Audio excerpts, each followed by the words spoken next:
Chapter 4. The Manifestation of Thoughts.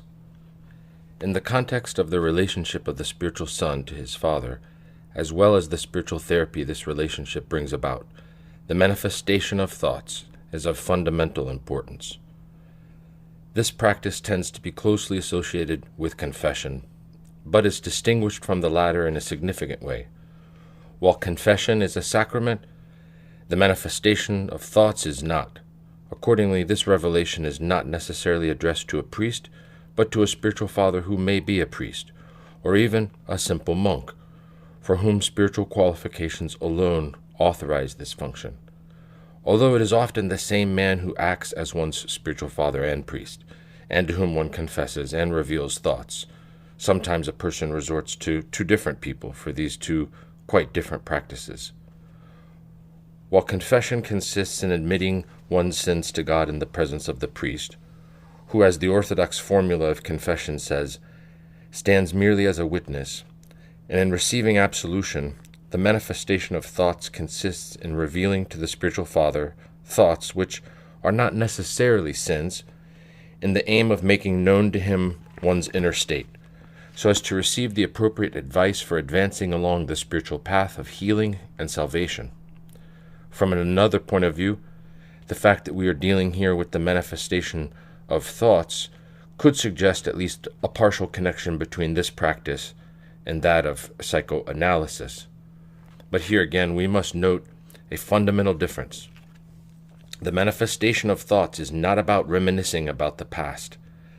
The fathers even forbid the detailed recounting of the past on account of the many disadvantages, even dangers, such a retelling presents. St. Mark the Ascetic says, for example, quote, "To recall past sins in detail inflicts injury. For when such recollection brings remorse, it deprives man of hope. But if he pictures the sins to himself without remorse, they pollute him again with the old defilement." And he notes, quote, "When the nous and the intellect, through rejection of the passions, attains to unwavering hope, then the enemy makes it visualize its past sins on the pretext of confessing them to God. Thus he tries to rekindle passions which by God's grace have been forgotten, and so secretly to inflict injury.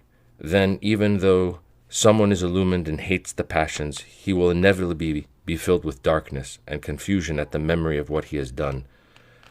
But if he is still befogged and self-indolent, he will certainly dally with the enemy's provocations and entertain them under the influence of passion, so that this recollection will prove to be a predisposition and not a confession."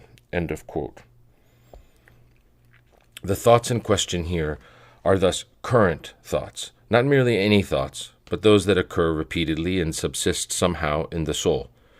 To one of his correspondents, St. John of Gaza counsels, quote, "One does not have to question all the thoughts that sprout up in the heart, for they are passing, but one must question the thoughts that remain and wage war against man." End of quote. Likewise, St. Barsanuphius recommends, quote, "If a thought persists and wars against you, tell it to your father." In effect, these are the kinds of thoughts that can indicate to the spiritual father, in a significant way, the inner state, strains, impulses, dispositions, and tendencies of his spiritual son, the suggestions to which he is subject, whether on account of his own desire or because of direct demonic activity. Thoughts of this nature also reveal the soul's weak spots, its fragile areas, which the demons more readily take as points of attack, its convalescing areas, where there is a risk of relapse, and, more commonly, its parts that are still sick. However, the revealing and manifestations of thoughts, in a broader sense, consist in revealing every troubling thought, every unusual state, and every doubt. In other words, everything that can unsettle or preoccupy a person. Likewise, through this manifestation, one can make known certain details of one's way of life, so as to assure their value after taking into account their impact on one's spiritual life. The ways in which the manifestations of thoughts is worked out in practice vary. Some recommend doing it at least every day. St. Simeon the New Theologian advises doing so every hour. Such revelation can be made more frequently, even an indefinite number of times in the course of the same day, as we see in the example of the disciple who seeks out his elder 11 times in a row without the latter reproaching him in the least for this. But the frequency may also be less, and need not in fact depend on the thoughts themselves and the practical possibility of getting in touch with one's spiritual father. In some monasteries, there are fixed times for this practice. If one cannot contact the spiritual father right away, it is recommended to write down one's thoughts to the extent that they manifest themselves, by noting the time and circumstances of their appearance, so as to later to be able to recount them with all due precision. Obviously, this practice presupposes an intention, a watchfulness at all times regarding the states and movements of one's soul. Above all, what is important to apply the rule of non-omission. One must hide nothing and must try not to forget, elude, distort, or disguise anything, but rather to speak in all freedom without any fear or shame. St. Simeon the New Theologian advises, quote, "As to God, tell your thoughts to your spiritual father without hiding anything." St. Dorotheus of Gaza recommends, "One must not be silent on some matters and speak of others, but reveal all, and in all things seek counsel." Abba Isaiah advises, "If you question an elder on a thought, reveal the thought to him with freedom." St. John of Gaza adds, quote, "For the one who questions, freedom with regard to thoughts is to reveal the thought completely to whomever he is questioning, to hide nothing of it, nor to disguise it in any way by shame, nor to ascribe it to someone else, but to himself as is fitting. This is more harmful than disguising the thought." For his part, St. John Cassian teaches, quote, "Therefore the traces of the elders should always be followed with the greatest care, and everything that arises in our hearts should be brought to them without embarrassment." When revealing one's thoughts, it is necessary to vanquish the numerous interior forces of resistance, due in particular to pride and vainglory, and on the basis of these two passions, to the fear of being judged or reproached. Additionally, one must also conquer the suggestions of the demons who fiercely endeavor to prevent this practice. They fear it especially on account of its effect of foiling their machinations. Normally, they oppose the revelation of thoughts by attempting to convince man of its uselessness, as the following testimony of a monk shows. This testimony is also valuable for understanding how abstaining from this practice hinders man's healing. Quote from the alphabetical sayings of the Desert Fathers.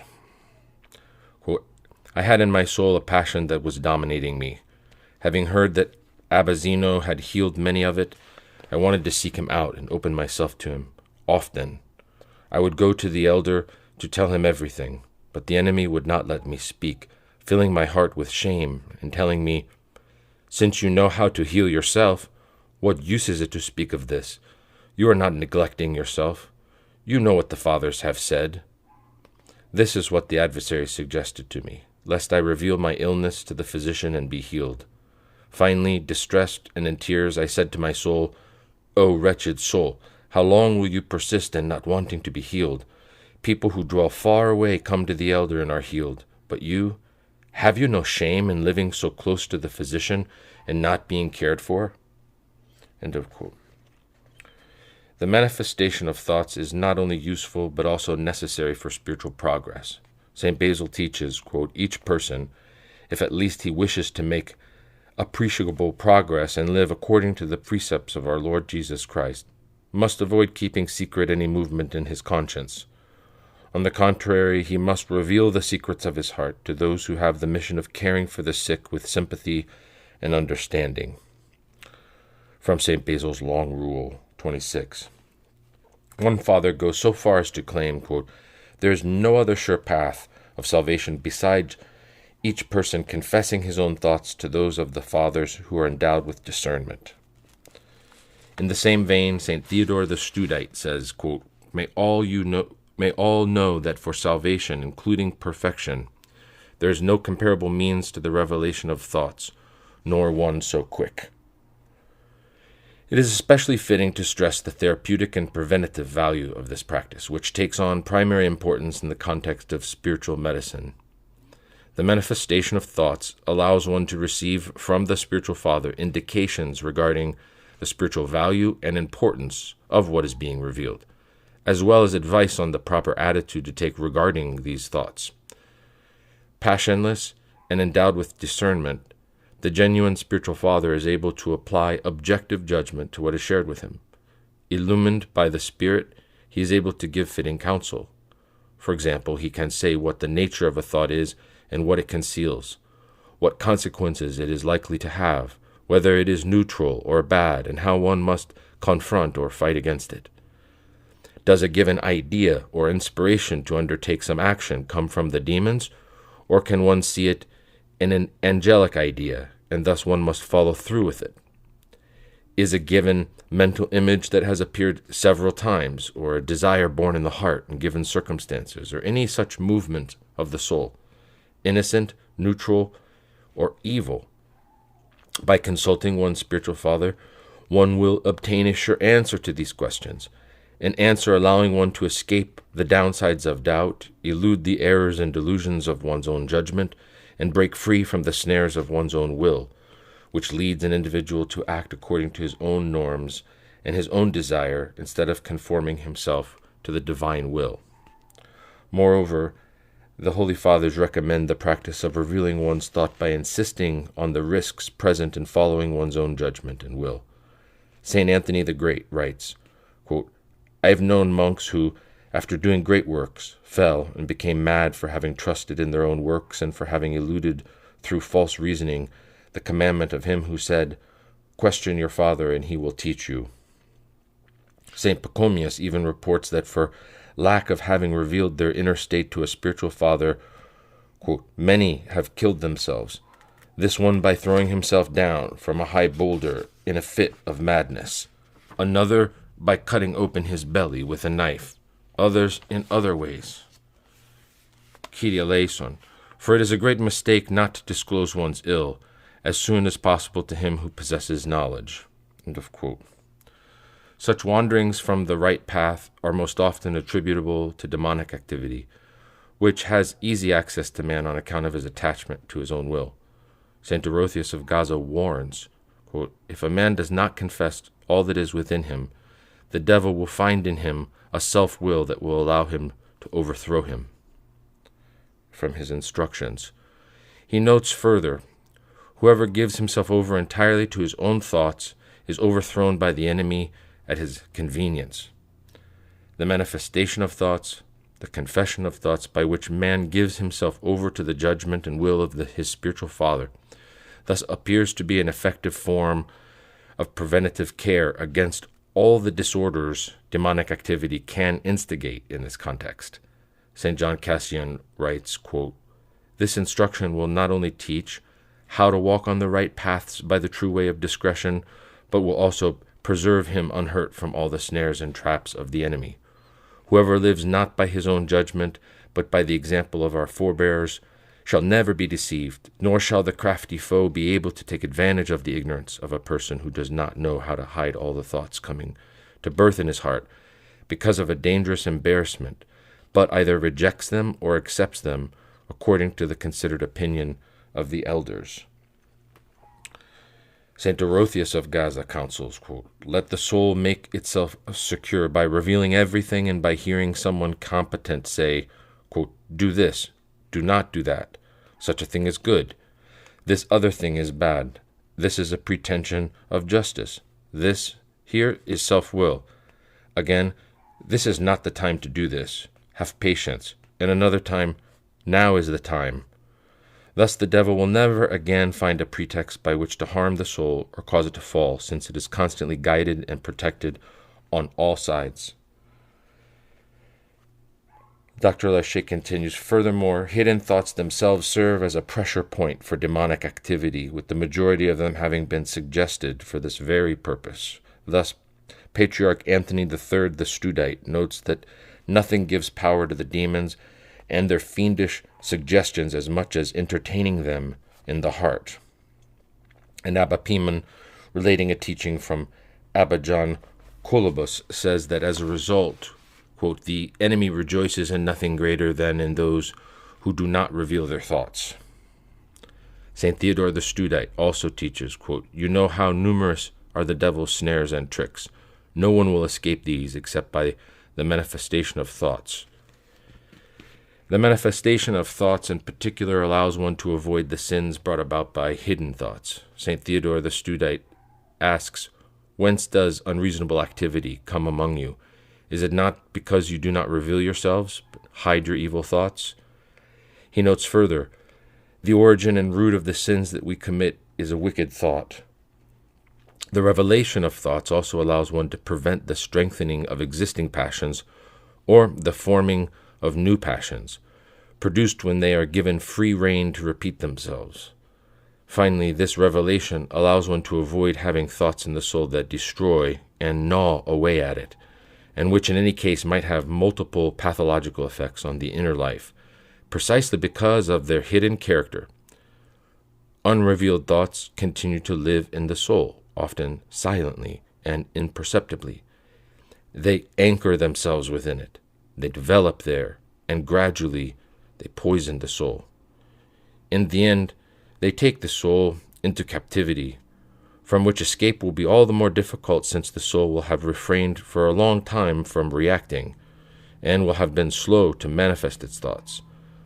For this reason, St. John Cassian speaks of the, quote, despotism of hidden thoughts, and the frightful dominion that they exercise as long as they are concealed.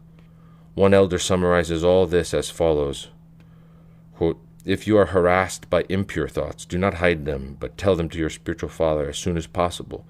For to the extent that one conceals these thoughts, they multiply and grow in strength.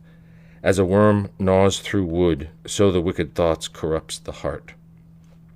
End of quote from the Alphabetical Sayings of the Desert Fathers. To continue, St. Theodore the Studite advises in like manner, quote, I exhort you to make known the secrets of your heart, according to the word of Scripture, 1 Corinthians 14, verse 26. For it is impossible that a plant, having a worm, should not perish, being slowly gnawed at by it, or that a soul harboring a serpent, something not revealed, should not be filled with worms and end in total corruption. I therefore beseech you, reject each of you the hidden one gnawing within you. The Holy Fathers insist on this point. Whoever does not manifest his thoughts falls ill, or else maintains or aggravates his illnesses. St. John Climacus notes, quote, he who hides his bad thoughts from his spiritual father still wanders in trackless wastes. Step 9. The non-manifestations of thoughts leads to the development of illnesses in direct correlation with these thoughts, but furthermore seems to be necessarily linked to pride, which strengthens this hiding of thoughts, as one father notes, quote, whoever hides his thoughts is sick with pride. For this reason, St. Pachomius teaches, it is a great sin not to declare one's faults to one who has knowledge before the illness becomes chronic. End of quote. The manifestation, the confession of thoughts, is thus the only means by which man can guard himself from the illnesses threatening him, as well as be healed from the illnesses he has already contracted. St. John of Gaza notes, quote, whoever refrains from telling his thoughts remains without a cure. St. John Cassian likewise says that when, quote, we conceal the things that disturb us within ourselves and are ashamed to make them known to the elders, we are unable to obtain a remedy for them. Conversely, whomever is not afraid of revealing his thoughts to his fathers chases them far away from himself. As St. Amamonas teaches, St. John Climacus observes, quote, wounds displayed in public will not grow worse, but will be healed. Indeed, as another father relates, just as a serpent, leaving its lair, immediately slithers away, so too a wicked thought, once revealed, dissipates. Whoever manifests his thoughts is quickly healed. And the typicon of the monastery, the Theotokos Evergetis, Mother of God the Benefactress, in Constantinople, proclaims, now is the time for the manifestations of thoughts and the treatment of the illnesses of your soul. Plainly declare your illnesses in order to proceed to perfect health of soul. Healing arises in part due to this very manifestation. Whoever has just revealed his thoughts feels freed from the oppression and darkness they provoked in him. He is delivered from the worry, fear, inner turmoil, even the anguish and despair linked to these thoughts. He feels comforted and at peace, being light and joyful in his heart. Patriarch Anthony III, the Studite, exclaims, "What thing is more filled with light than a soul always given over to this exercise? Those who have undertaken it know it. What hope, what carefreeness, what freedom they acquire, and furthermore, what lack of fear, what lessening of battles, what appeasement of thoughts, and finally, what purity of soul." The Fathers place great emphasis on the state of spiritual carefreeness, which procures the habitual practice of the confession of thoughts. Recalling the time during which he had St. John of Gaza as a spiritual father, St. Dorotheus writes, "I had no tribulation, no worry. If it happened that I should have a thought, I would take it out, my tablet, and write to the elder. And no sooner had I finished writing than I felt solace and profit. Such were my carefreeness and my rest." He recounts further, "I would confide everything to the elder, Abba John, and would never assume to do anything without his advice.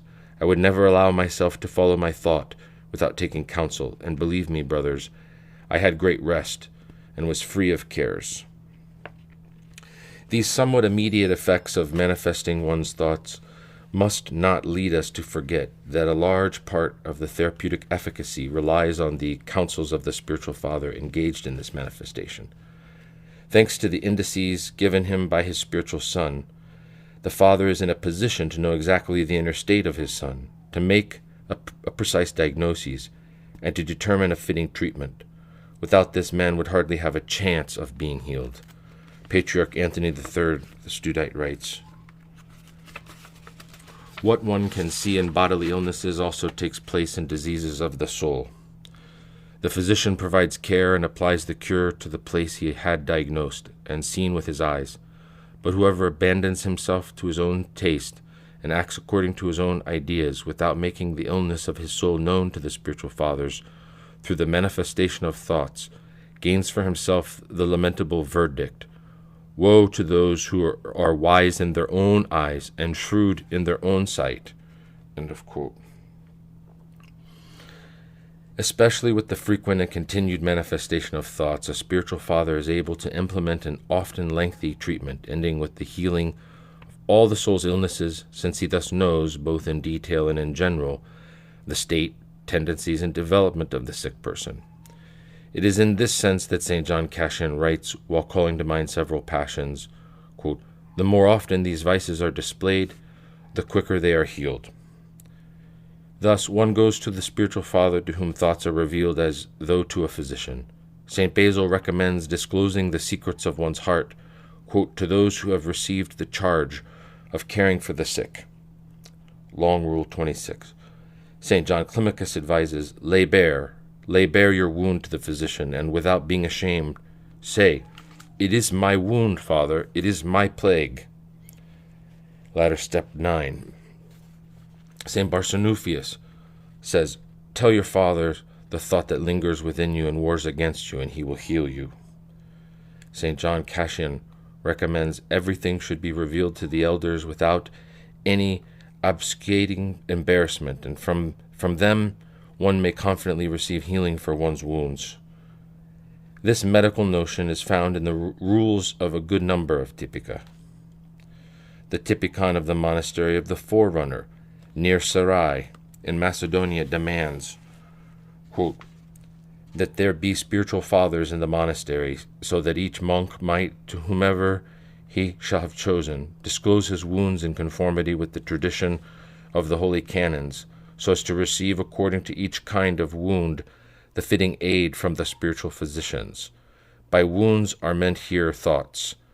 It is thus very useful for one to have the physician close at hand."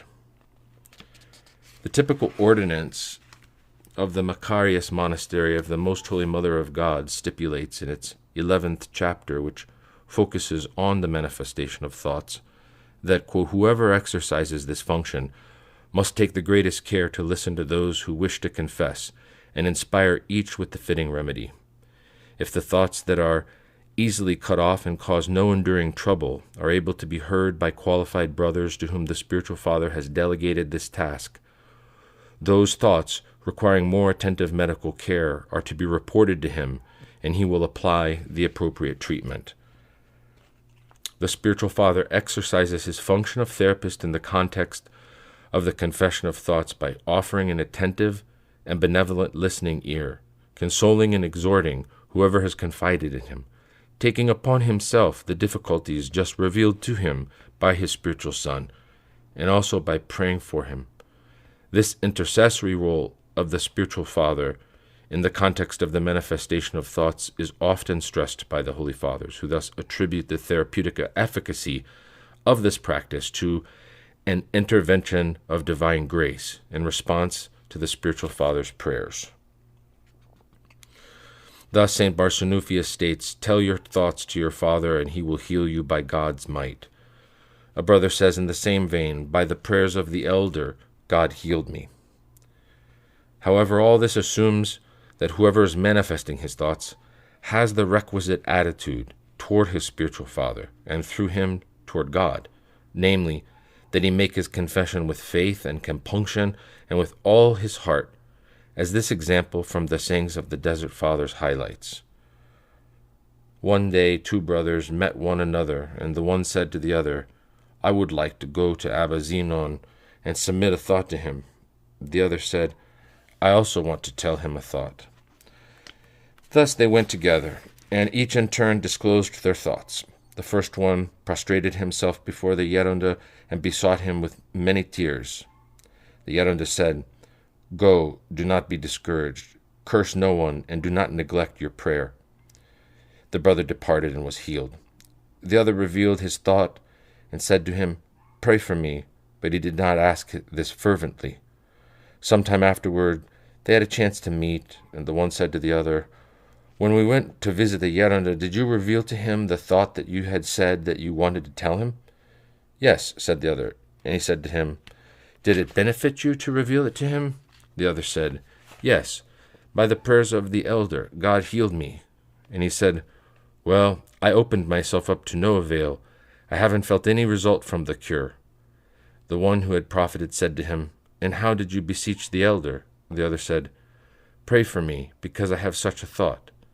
"And I," said the other, "in making my confession to him, bathed his feet with my tears, beseeching him to pray for me, and by his prayers God has given me health." End of quote. In order for the revelation of thoughts to constitute an effective therapy, it is absolutely necessary that whoever seeks advice have total confidence in the one whom he seeks out. Abba Pimon recommends, do not confide your conscience in someone whom your heart does not fully trust. So it is necessary to take much care at the beginning in choosing this person, but afterwards it's equally necessary to implement scrupulously the treatments he suggests. Thus, a father advises, quote, "Just as one does when dealing with physicians of the body, so too one must first of all test the ability of whomever one meets, and then reveal the soul's wounds only to him. One must no longer gainsay his therapeutic methods, but rather accept them with gratitude, even if they cause suffering at the moment." From the Evangelinos. Besides facilitating the confession of thoughts by giving assurance that one will neither be judged nor condemned by the one listening, it is precisely this trust that allows the recommended treatment to be realized, without the patient hesitating or manifesting any doubts as to its value, no matter the form it might take. It is also important that the manifestation of thoughts always be made to the same spiritual father, and that one remain faithful to him. The fathers warn against every desire for change, since this evinces a harmful reticence that almost always corresponds to demonic suggestion and risks leading to the worsening of one's ills. Always manifesting one's thoughts to the same father allows one to ensure the continuity and follow-through required by the treatment. In this way, the spiritual father is able to know well the person who opens his heart to him. He can know what are his strengths and weaknesses, his peculiar difficulties, his ingrained tendencies, his developmental track, etc., and thus can make a diagnosis and determine a course of therapy, both of which being grounded in the comprehensive knowledge of the patient's personality, his personhood, and his hypostases. The manifestation of thoughts is not an end in itself. Let us repeat, its therapeutic efficacy does not reside merely in the process itself per se, and one must not expect any immediate results from it. Manifestation of thoughts cannot by itself heal man. Even when no longer manifested, thoughts do not lose their pathogenic power. Thoughts that have arisen on multiple occasions run the risk of appearing again. What is thus more often important is their aim. Above all, revealing one's thoughts allows one to inquire of one's spiritual father. The ascetical texts often show these two expressions as being equivalent, so as to know their exact nature, and, more importantly, to obtain advice on how to fight them. Once this has been done, all that remains is to engage in this combat. Chapter 5. The Fight Against Thoughts. 1. The Inner Warfare. In the framework of a true therapeutic strategy that aims at healing man of spiritual illnesses and having him regain health, the fight against thoughts plays a central role. To abstain from every evil act and no longer to commit any sin, indeed, is but the first step, and cannot suffice. One must likewise refrain from any wicked thought in order to avoid sinning in thought. One elder advises, quote, "I beg you, brethren, let us suppress thoughts just as we suppress actions." Sayings of the Desert Fathers. This is all the more necessary since the sins that man commits indeed have their source and origin in wicked thoughts. The former almost always entail the latter, and the external manifestation of the passions in wicked acts have their source in the internal manifestations of these same passions in the guise of internal movements, imaginings, or thoughts. Origen observes, quote, "The source and origin of every sin are bad thoughts, and all the sins beat upon the intellect as thoughts," remarks in like fashion St. Hezekias the priest on watchfulness and holiness. Moreover, it is by means of thoughts that the demons act upon man. Those who are always trying to lay hold of our soul do so by means of impassioned thoughts, so that they may drive it into sin, either in mind or in action, observes St. Maximus, who explains in his 4 centuries on charity and love, "The passions lying hidden in the soul provide the demons with the means of arousing impassioned thoughts in us. Then, fighting the intellect or nous, through these thoughts they force it to give its assent to sin. When it has been overcome, they lead it to sin in the mind, and when this has been done, they induce it to commit the sin in action. Thus, if a man does not first sin in his mind, he will never sin in action." End of quote.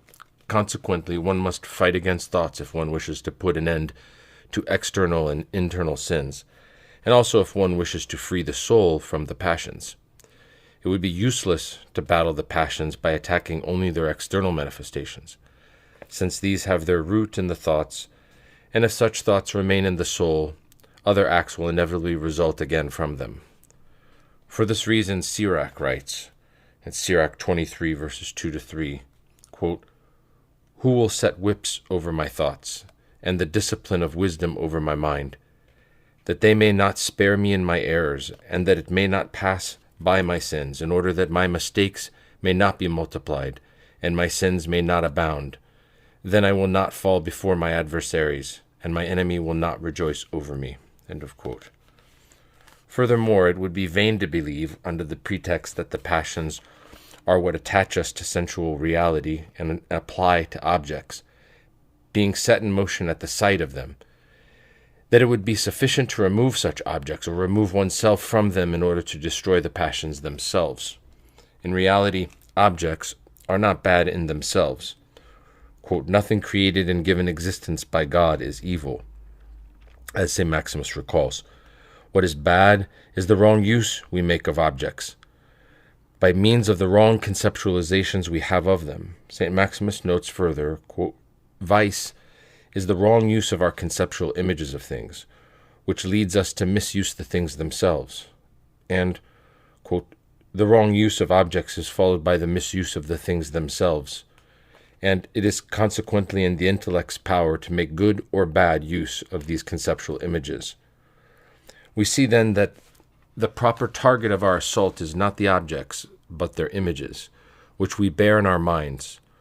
Moreover, these images are made present by the memory and imagination, even when their corresponding objects are missing. For this reason, quote, the demons fight against us through our impassioned conceptual images of these things. And the war they wage against us by means of thoughts is more severe than that they wage by means of material things. And just as it is easier to sin in the mind than in action, so warfare through our impassioned conceptual images of things is harder than warfare through the things themselves. The holy ascetics, especially those who live in solitude, have observed that the passion's basic energy source are thoughts and imaginings, not only those which they themselves arouse, but also those which the demons propose to man, thoughts lying at the root of the birth and development of the passions, following a process which we shall later describe. St. Dorotheus of Gaza observes, quote, first the thoughts are born, and then the passions are manifested, end quote. Footnote, Evagrius opens a branch of inquiry in this, quote, let us broach the question of whether the thought causes the passions, or the passions cause the thought. For some have held to the first view, and others to the second. From Practicos 37. In fact, there is no divergence here. Both processes exist, and the Holy Fathers speak of one or the other on a case-by-case basis, without considering the given approach as exclusive. To return to the text. All these reasons lead to one conclusion. The main occupation of the man concerned with his healing and salvation must be the fight against thoughts, which the Fathers also term inner combat, invisible warfare, spiritual warfare, and the fight and war of the heart, constituting the spiritual ascesis and work of the heart, the sole means of purification of the soul, of its sins and of its healing it, of both known and hidden passions. Like all the Holy Fathers, St. John Chrysostom stresses both the importance and severity of this combat. Quote, no barbarian people wages so relentless a war as do the wicked thoughts that lodge within the soul and the disordered passions. This is easily understood, since the first wave of enemies attacks us from without, and the second wave makes war against us from within.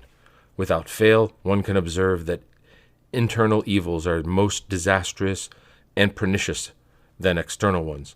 Nothing is more deadly to bodily health and strength than the infirmities that develop within it. Cities suffer less from foreign wars than from internal dissent.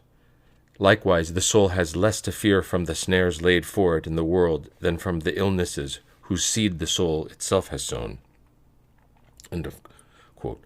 St. Macarius the Great also teaches man's entire fight must focus on the thoughts. He notes further, whoever wishes to become a Christian in truth must give himself over to combat that is not physical, but spiritual, against thoughts. By means of such combat he will be able to obtain purification.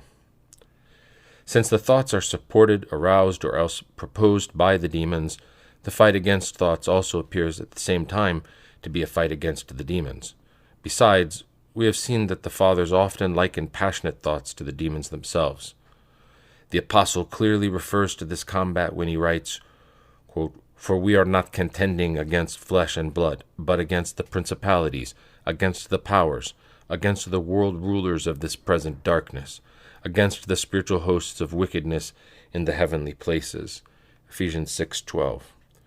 This combat merely responds defensively to the truly offensive, ceaseless, and ruthless war the demons take up against man. St. Philotheus of Sinai describes it as follows, quote, it is by means of thoughts that the spirits of evil wage a secret war against the soul, for since the soul is invisible, these malicious powers naturally attack it invisibly. Both sides prepare their weapons, muster their forces, devise stratagems, clash in fearful battle, gain victories, and suffer defeats. End of quote. 40 texts on watchfulness. To continue, the subtle nature of thoughts, the ruses employed by the demons to madden men by means of such thoughts, and thus the difficulty of the battle to be fought, as well as the seriousness of what is at stake, lead the Holy Fathers to consider, quote, the art of fighting thoughts, art being understood here in the sense of technique, as the science of sciences and the art of arts. This is all the more so the case, since these same reasons led them to develop an extremely precise strategy grounded in the detailed knowledge of the adversaries and their arsenal, that is, the nature of thoughts, and the process of their appearance and implantation within the soul. This strategy is absolutely necessary since, as Evagrius says, one must wage war methodically against the adversary, in order for the fight to be effective and victorious. 2. The dual origin of thoughts. First of all, one ought to know that thoughts have two sources: the tendencies and predispositions of men on the one hand, and demonic activity on the other. St. Diodocus of Photiki. Man's tendencies are the passions, which, as we have seen, are first and foremost made manifest by thoughts. Predispositions are constituted by the remembrance of evil, the trace left in the soul by past sins, passions, or carelessnesses. St. Mark the Ascetic thus defines predisposition as, quote, the involuntary presence of former sins in the memory. Moreover, impassioned thoughts and images are furnished mostly by the memory and the imagination, the latter being linked to the former. Thus, a predisposition may exist even after a person has broken off his solidarity with the corresponding passion, or after not having committed it for quite some time, the sin that established the passion in the soul. Evagrius writes on this subject, quote, if we have impassioned memories of something, this is because we previously received objects with passion. Conversely, everything we receive with passion will engender impassioned remembrances. And St. Mark the Ascetic, who more than anyone else insisted on the importance of predispositions, states, quote, a passion which we allow to grow within us through our own choice afterwards forces itself upon us against our will. And when we have freed ourselves from every voluntary sin of the mind, we should then fight against the passions that result from predisposition. And do not say, I don't want it, but it happens, for even though you may not want the thing itself, yet you welcome what causes it. And when you find that some thought is disturbing you deeply in yourself and is breaking the stillness of your intellect or nous with passion, you may be sure that it was your nous which, taking the initiative, first activated this thought and placed it in your heart.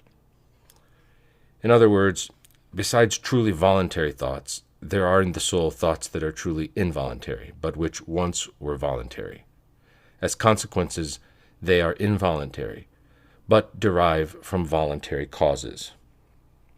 Thus St. Mark writes further, quote, we have a love for the causes of involuntary thoughts, and that is why they come. In the case of voluntary thoughts, we clearly have a love not only for the causes, but also for the objects with which they are concerned. And involuntary thoughts arise from previous sin, voluntary ones from our free will. Thus the latter are the cause of the former. The other source of thoughts is demonic activity, which exerts itself either indirectly on the soul through the intermediary of the body, by means of the senses as well as internal movements and impulses, or directly, primarily by means of the memory and the imagination. This use the demons make of man's faculties in arousing thoughts leads us to feel that all these evil thoughts arise from the heart, as St. Diodocus of Photiki notes, whereas this is not the case at all for some of them. Most often, demons arouse passionate thoughts by means of the tendencies and or predispositions lying within man, as the Holy Apostle St. James indicates. Quote, each person is tempted when he is lured and enticed by his own desire. James 1:14.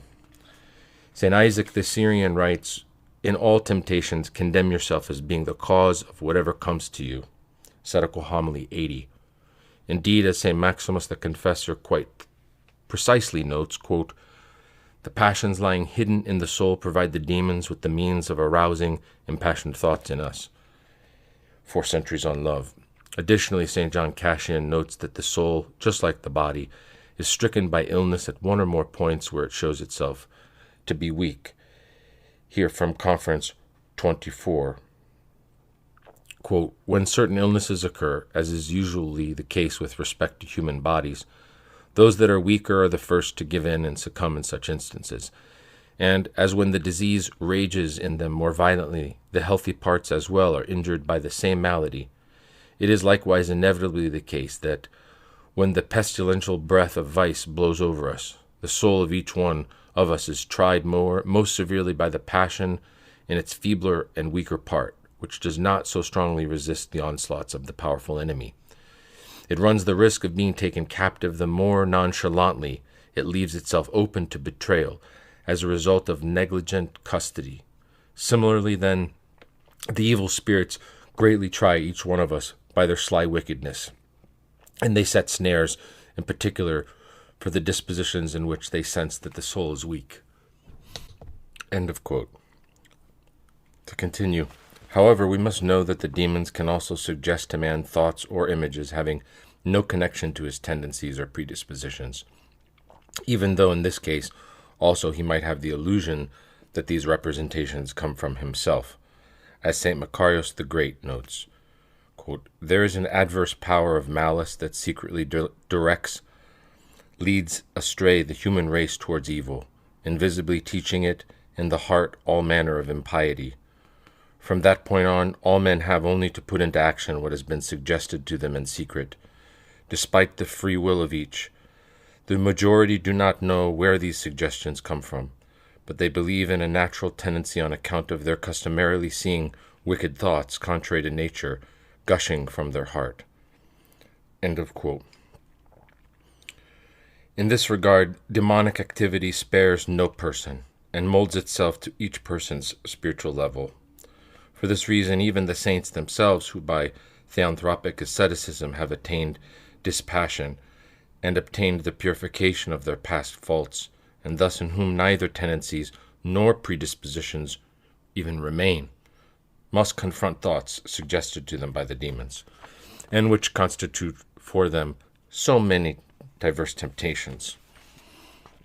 The Fathers even stress that demonic activity increases and that the thoughts suggested multiply in accordance with a person's spiritual progress.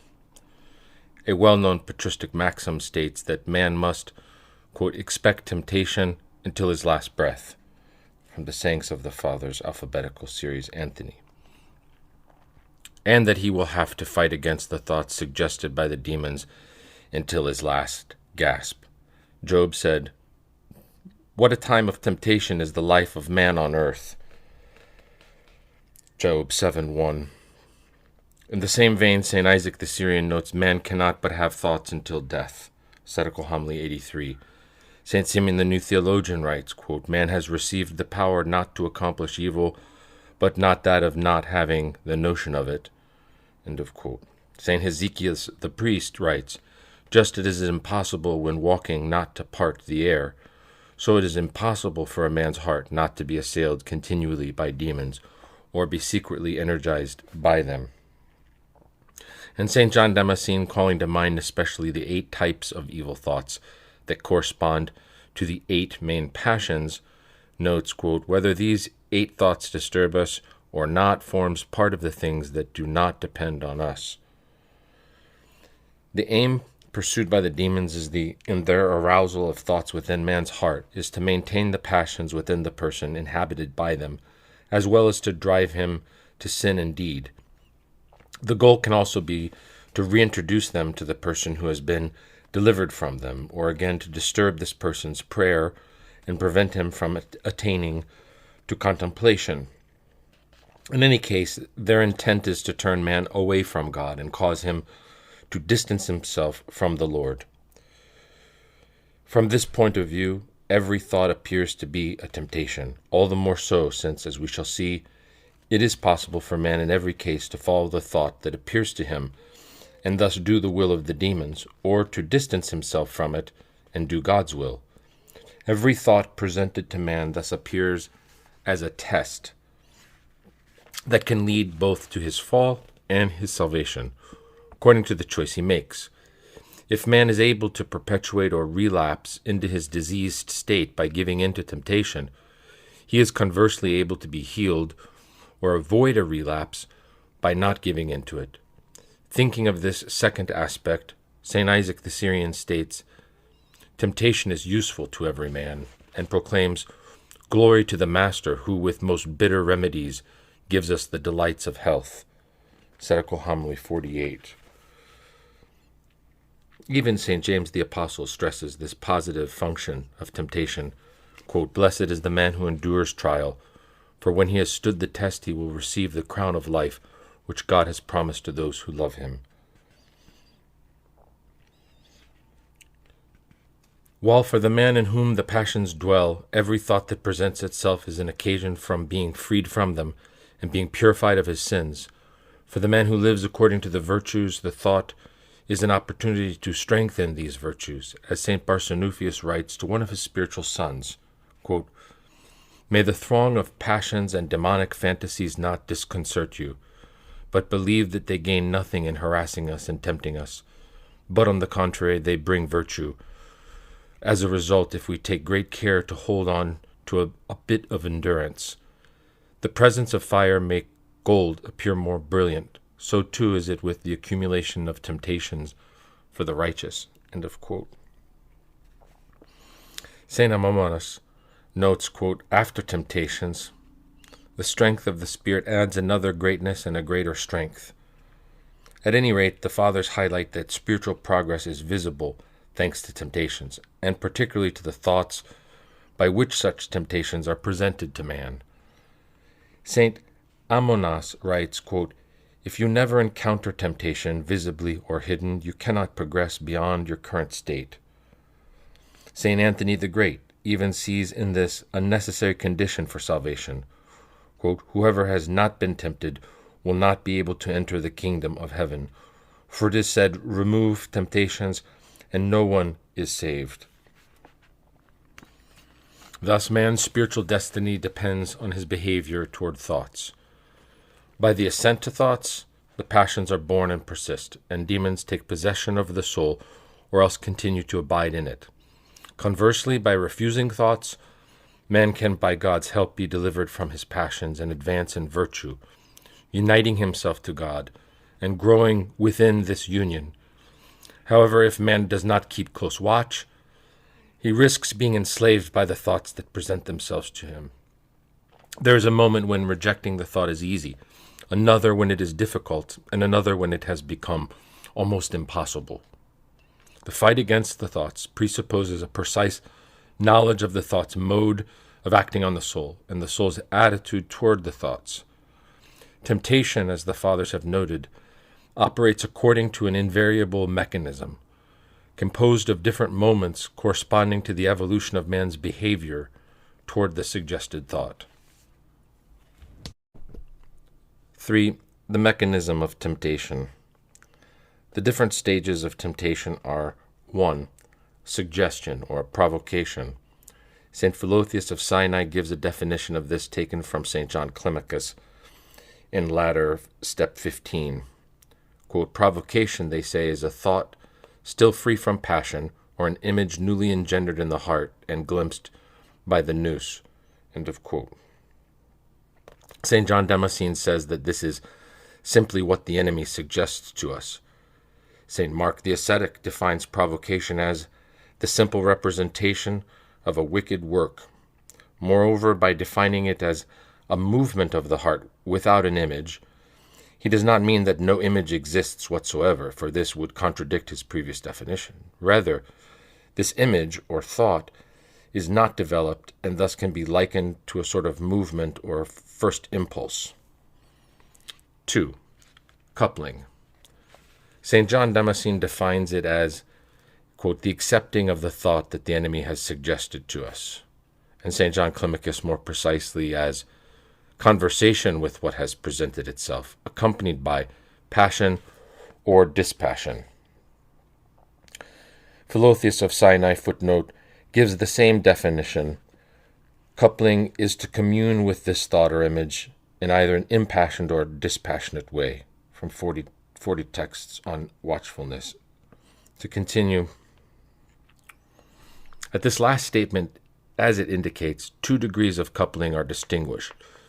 The first degree is that of simple converse with thought, in which man turns his attention to the thought and entertains it, holding converse with it but dispassionately, that is, without any attachment to it.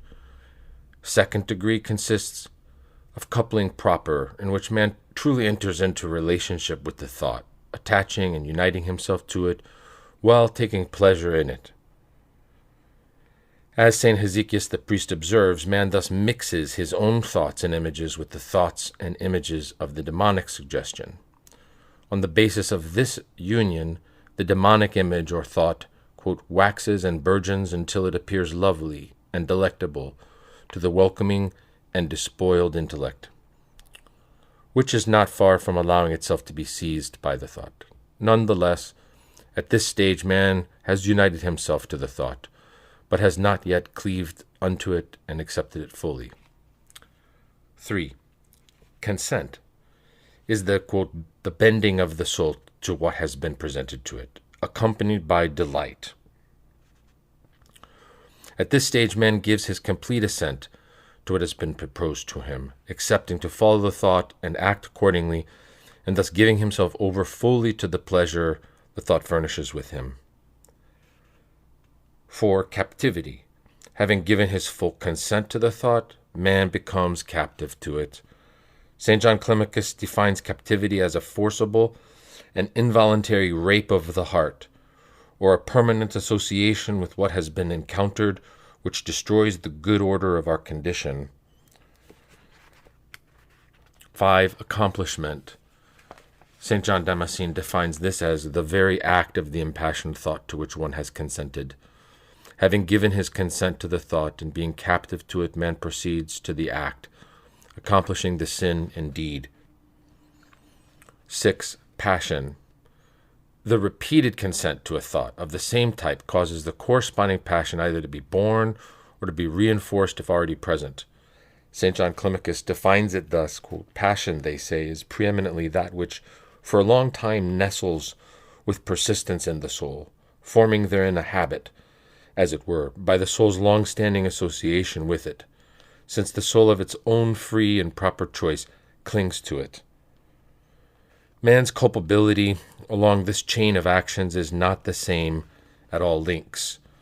One, provocation, is without sin and does not incur guilt. We have seen how it is not up to us not to be tempted. It is beyond our power not to be surrounded by suggestions that come from the demons. We can thus in no way be held responsible for what is not up to our will. Adam was assailed by demonic suggestions in paradise, and Christ himself experienced the same, though without having ever sinned. 2. Coupling can be without sin, since in the first degree of this stage man can entertain a thought without being attached to it in any way, and as we shall see, with the aim of rejecting it. But, as St. John Climacus notes, it is not always sinless. As we have seen, there's already in the second degree a union with the thought in which man takes a certain delight. Nonetheless, it is not entirely a sin, inasmuch as man has not yet consented to the thought. 3. Consent. This stage truly constitutes sin, and it is consent that the demons seek to obtain. St. Mark the Ascetic. Insofar as man has not consented to a thought, he remains free and escapes from the demon's power, which is limited to suggestion.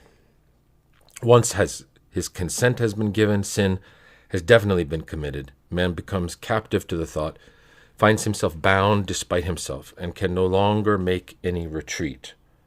Dorotheus of Gaza's instructions. If the Holy Fathers describe the process of temptation with such precision, It is to stress that while it is beyond our control not to be in the midst of temptations, it is completely up to us either to accept or reject such temptations.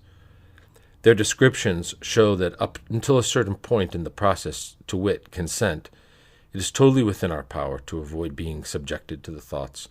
From this point on, we lose this power to flee, and the Fathers write so that we might interrupt this process in time to flee. For this reason, St. John Chrysostom writes, quote, in his homily on Hosea, "Among the wicked thoughts, some do not even cross the threshold of our soul if we have been able to provide it with good battlements. Others, if we take not guard against them, grow after being born in us. Yet if we are able to hinder their progress, they are promptly suffocated and buried. Finally, others are born, grow, and blossom forth into wicked actions, completely ruining the health of our soul as soon as our negligence has gone too far. The knowledge of this process thus allows one to implement a proper strategy for checking against the thoughts and the demonic intrigues that give rise to them." 4. The spiritual strategy: vigilance and attention. In this strategy, two attitudes are of utmost importance: vigilance and attention.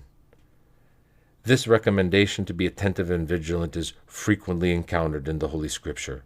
Christ himself makes it several times. "Take heed, watch.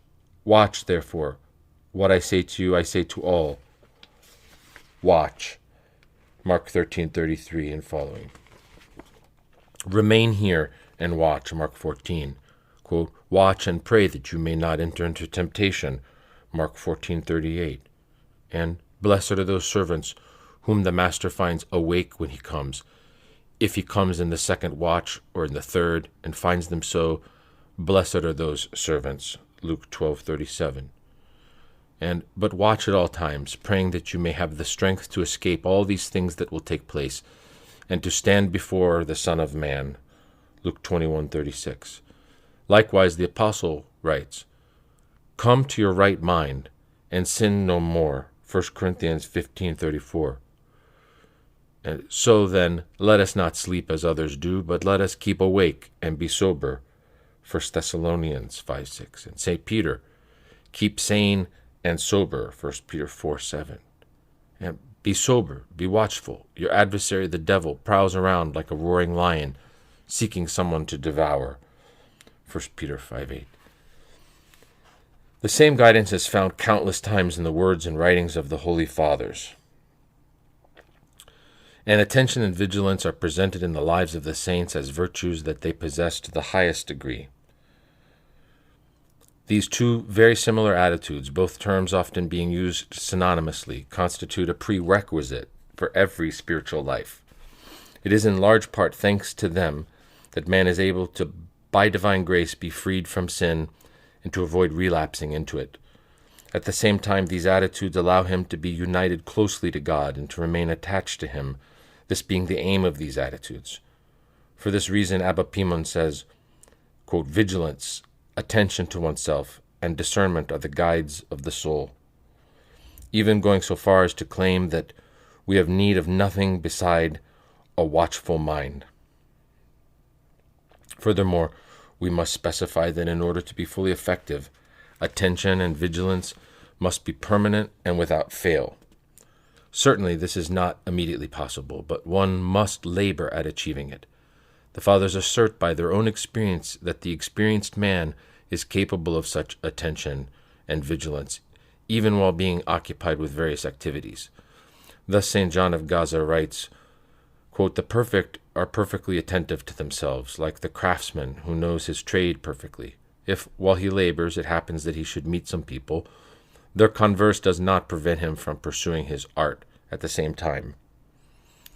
Those who are advanced in the spiritual life evince such vigilance even during their sleep, as this word from the Song of Songs bears witness, recalled by St. John Climacus, "I sleep, but my heart is awake."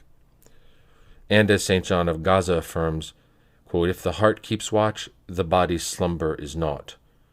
To be attentive to and watch over oneself, according to the frequent recommendations of the Fathers, means generally to be concerned with oneself, that is, with one's spiritual being and destiny, rather than with external things.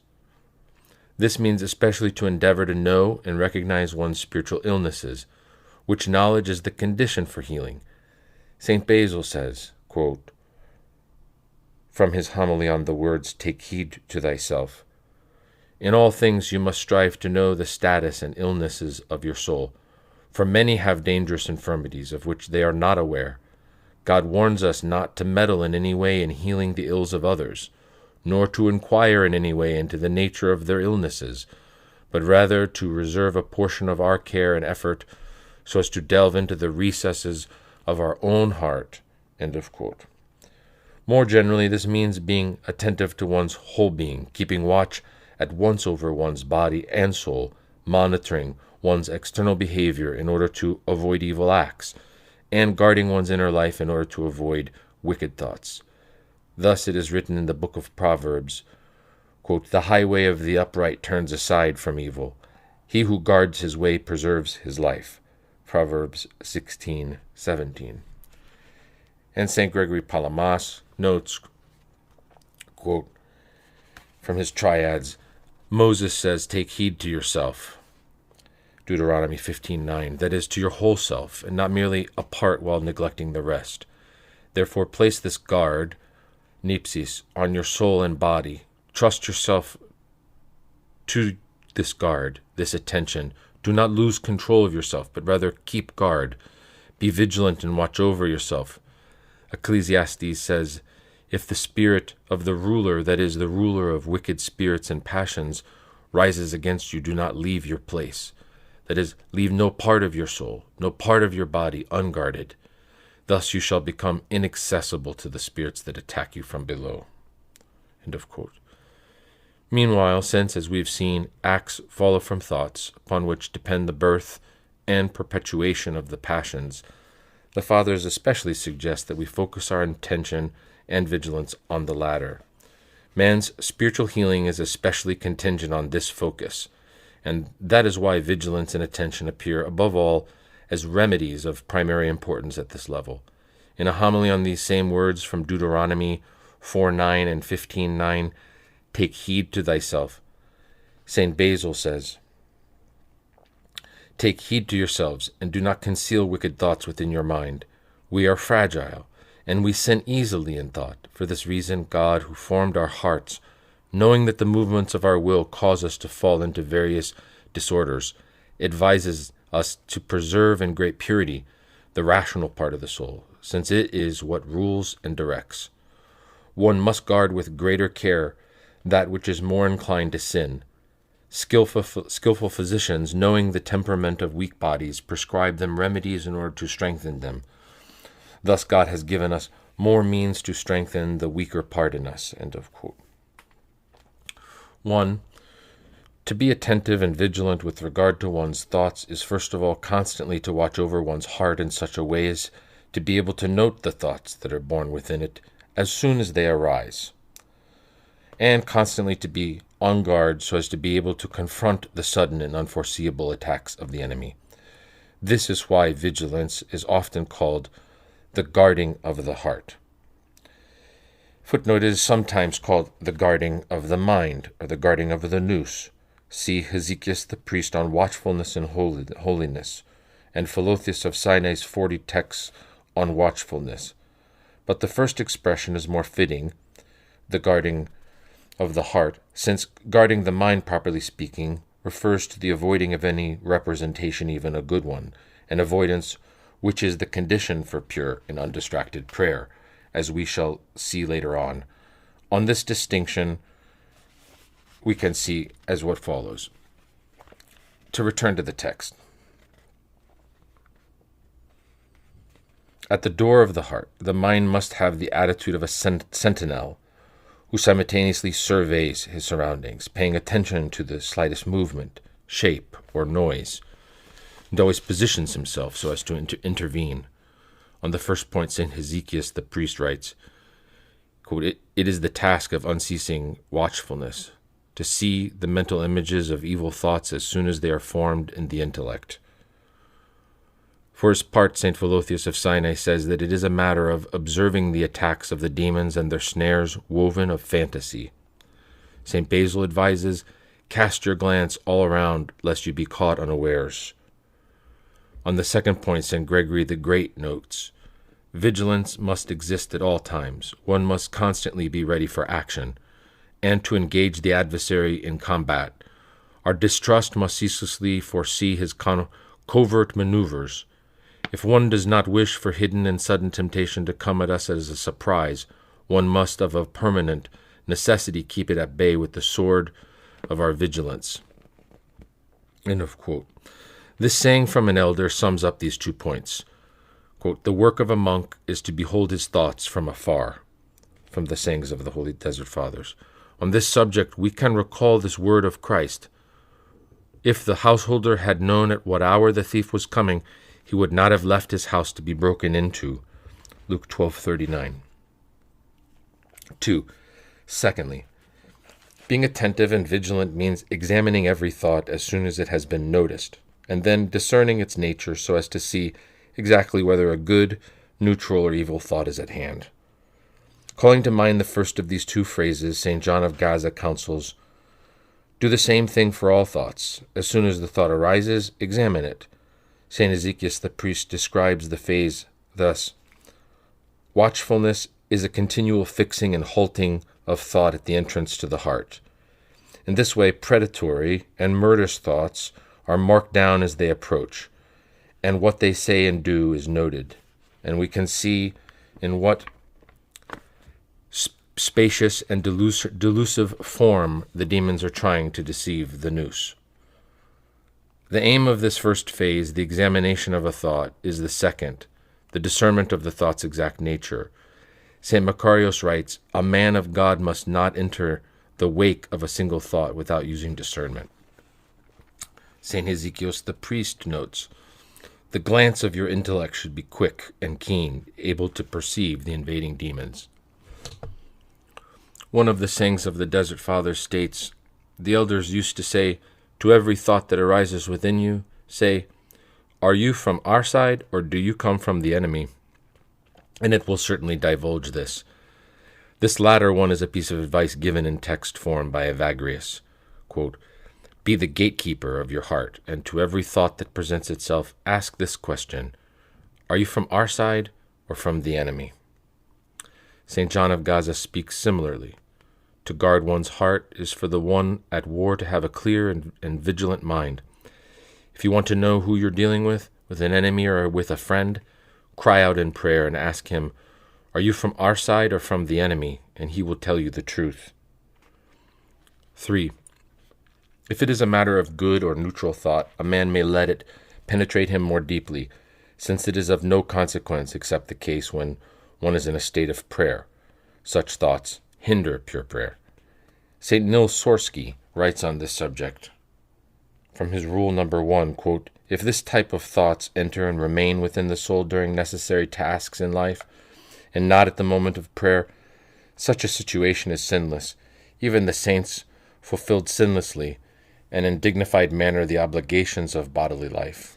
With every thought of this type, say the Fathers, our mind remains united to God if it keeps itself in a pious attitude. However, the same is not true when it comes to a wicked thought.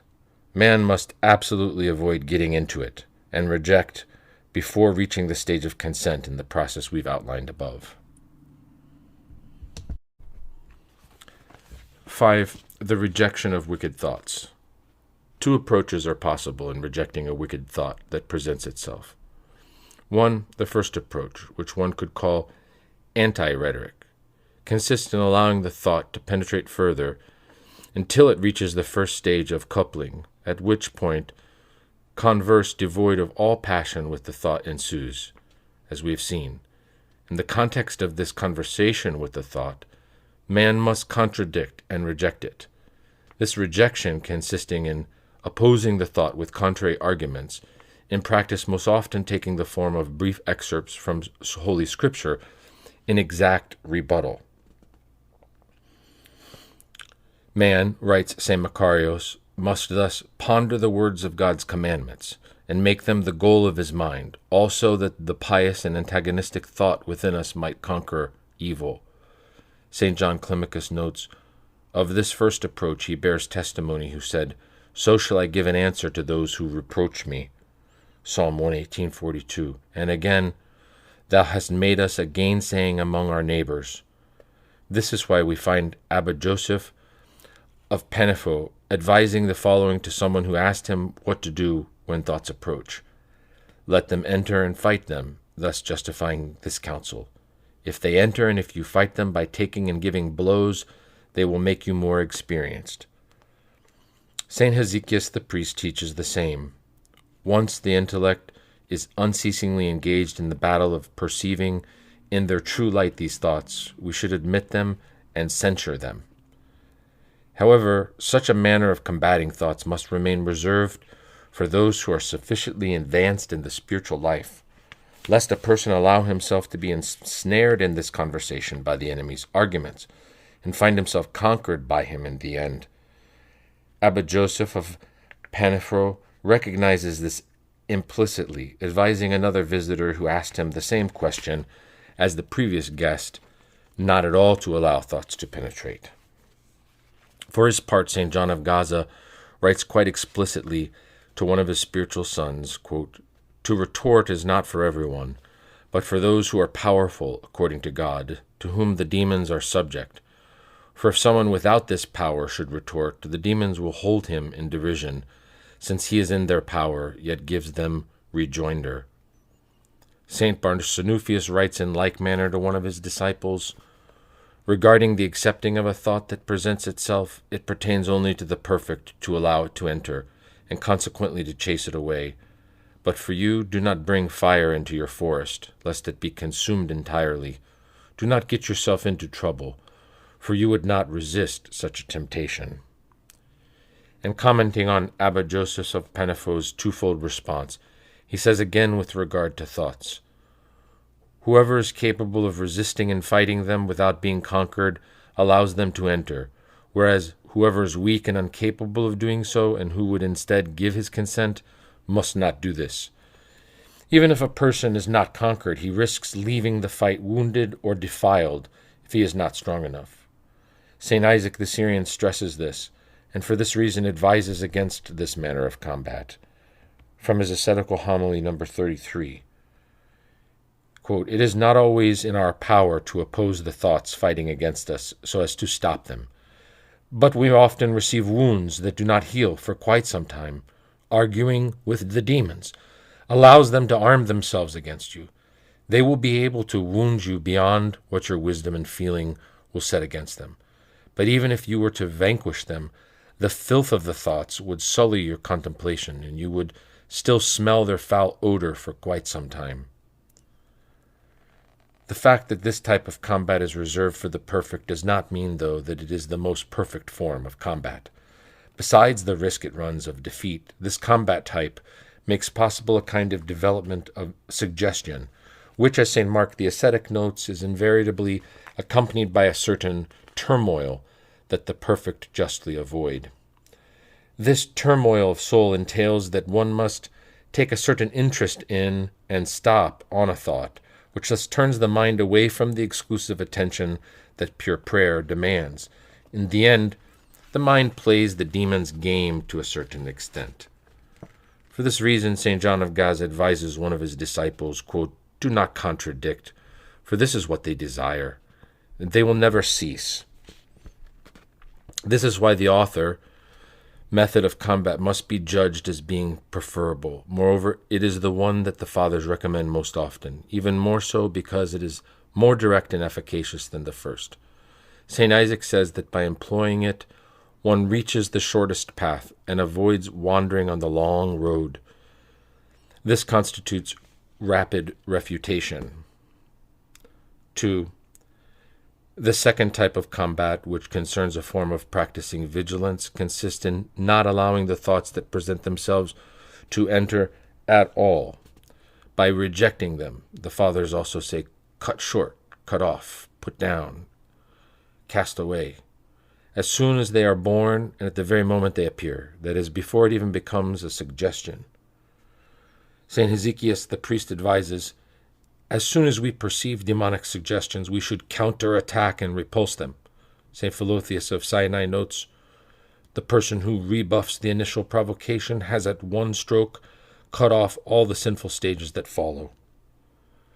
The fathers insist on this. One must not accept the enemy's seed, much less tarry on the image or thought suggested by him. In any case, both these two forms of counterattack prevent the thoughts themselves from persisting. It is a matter of blocking, right from the outset, the process of temptation we previously described.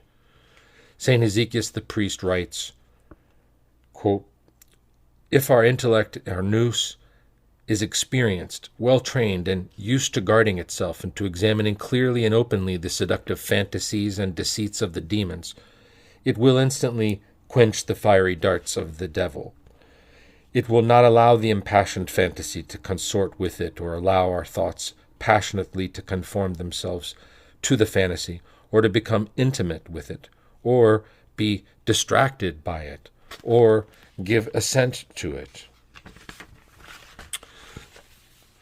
Conversely, allowing this process to unfold risks placing oneself, if not on the road to ruin, then at least soon thereafter committing oneself to a harsher combat that could have been avoided.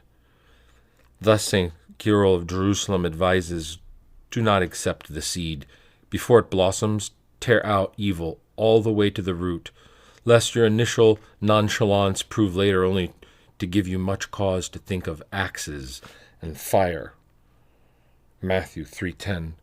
Begin with healing your wicked eyes at an opportune time, so as not to have to seek out a physician once you've become blind. An image used frequently by the fathers is that of a serpent. If you let the head pass by, the rest of the body will easily follow. For this reason, St. John Cassian writes, quote, we should always remember the injunction, guard your heart with all diligence, and according to God's first command, be watchful for the poisonous head of the serpent, that is, the first arising of evil thoughts, by which the devil tries to wriggle into our minds. Nor should we carelessly allow the rest of his body to penetrate our hearts, that is, giving consent to distraction. Be sure that if he is once allowed in, his deadly bite will destroy the conquered mind. And St. Gregory of Nyssa counsels, if you wish to avoid a common life with the serpent, watch out for the head, that is the first attack of evil. The commandment listed by the Lord relates to this. He shall bruise your head, and you shall bruise his heel. Genesis 3:15. Another father likewise explains, the thoughts have but one head. If at the outset you do not recognize the head, so as to cast it out from you, you will be seized and deceived by the thoughts to follow. So if you want to conquer the passions, always watch the head of the thoughts, and when you discover what it is, fight against it alone. St. Hezekias the priest gives the same advice. As soon as you recognize a thought that is entering, quote, you should at once rebut it, crushing it like the head of a serpent. The fathers symbolically call suggestions, quote, the head of the serpent, but also the firstborn of Egypt. Egypt symbolizing in spiritual discourse the passions as a whole, or the infants of Babylon, Babylon also symbolizing the land of passions inhabited by the demons. When they advise exterminating the thoughts ruthlessly as soon as they're born, they're often recalled these two verses from Psalm 136, verses 8 through 9, quote, O daughter of Babylon, you devastator, happy shall he be who requites you with what you have done to us. Happy shall he be who takes your little ones and dashes them against the rock. According to the Father's interpretation, the rock here means Christ, called upon in prayer. 6. The role of prayer and patience. In the fight against thoughts, prayer plays an absolutely essential role along with nepsis, attention, and vigilance, regardless of whether the rebuttal is long or quick. Christ himself associates these with one another. Quote, watch and pray that you may not enter into temptation. The Fathers merely repeat this commandment of his, so much so that prayer seems to be, along with vigilance, the key weapon at the soul's disposal for successfully confronting both temptations and those who incite them, as well as the main cure for the wicked thoughts. The Fathers' most frequently advice is to resort to the Jesus prayer, which has several advantages in this area. 1. By reason of the brevity of its formulation, the prayer can instantly be wielded against the suggestion, as is fitting, and allows man to be just as quick as the latter in his reaction. As St. John Climacus says, if one allows one to banish by a single thought the thoughts that assault us at the very moment that they appear. 2. Its continual nature allows it to go hand in hand with vigilance, which presupposes this same quality. Finally, and most importantly, the name of Jesus contained in the prayer has great power against the thoughts and those who suggest them. As St. John Climacus says when he advises, "Flog your enemies with the name of Jesus, for there is no stronger weapon in heaven or on earth." Latter step 21.7.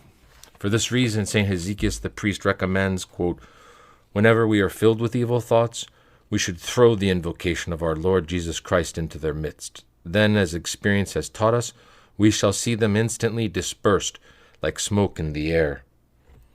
Elsewhere, the same saint counsels, as soon as he has rebutted the devil, let him call to Christ.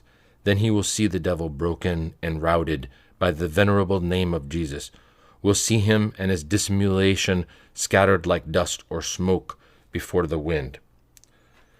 Meanwhile, there is nothing magical about this. By invoking the name of Jesus, man takes refuge in Christ, so as to receive through his name protection and help. Through the prayer, he asks for and receives, if he prays correctly, the grace that succors him and by which he conquers his enemies. As St. Philotheus of Sinai says, Jesus, when invoked, disperses the demons together with all their fantasies. 40 texts on watchfulness. Without prayer, man would remain limited to his own strength, and this would never be sufficient in the face of such cunning adversaries for him to obtain victory. St. Hezekiah the priest, he issues this warning, quote, "If we trust only our own watchfulness and attentiveness, we shall quickly be pushed aside by our enemies. We shall be overturned and cast down by their extreme craftiness. We will become ever more fully entangled in their nets of evil thought." He continues to state, "It is impossible to repulse the provocation of an evil thought without invoking Jesus Christ." Through prayer, man obtains the absolutely necessary help from God, whose omniscience foils the demon's craftiness, and whose omnipotence destroys their power. St. Hezekiah the priest writes, "So you must never relax your prayers to Jesus Christ our God. You will not find a greater help than Jesus in all your life, for he alone as God knows the deceitful ways of the demons, their subtlety and their guile." St. Barsanuphius, for his part, advises, "Have recourse to God against your enemies, casting forth your powerlessness in his presence, for he is able not only to shut their mouths, but also to render them powerless." Only prayer is able not only to repulse, but also to destroy foreign thoughts. What instantly extinguishes and destroys every demonic concept, thought, fantasy, illusion, and idol is the invocation of the Lord, writes St. Hezekiah the priest. And St. Philotheus of Sinai notes in the same vein, quote, "The blessed remembrance of Jesus dissolves all trickeries of thought, plots, argumentation, fantasies, obscure conjectures, and in short everything with which the destroyer arms himself, and which he insolently deploys in his attempt to swallow our souls. When Jesus is invoked, he promptly burns up everything." Only prayer can totally purify the heart, that is, destroy even the mark and imprint of passion itself, and completely erase the traces that thoughts leave in the heart after their passage, especially if one has allowed himself to converse with them and thus mingle his own thoughts with them. Thus, by prayer linked with vigilance, and especially by the Jesus prayer, quote, "We will adorn the chamber of our heart," as St. Hezekiah the priest says, until we cause it to attain perfect health. Nevertheless, attaining this goal requires much patience, and the recommendation to be patient often appears alongside that of being vigilant and praying, as though forming an indispensable attitude for fighting well against thoughts. On the one hand, the thoughts reappear insofar as their root has not been destroyed, and the tendencies and predispositions from whence they are born persist in the heart. On the other hand, the battle arouses demonic activity and causes temptations to abound. St. Macarius notes, quote, "The devil arms himself against us if we endure his acts courageously."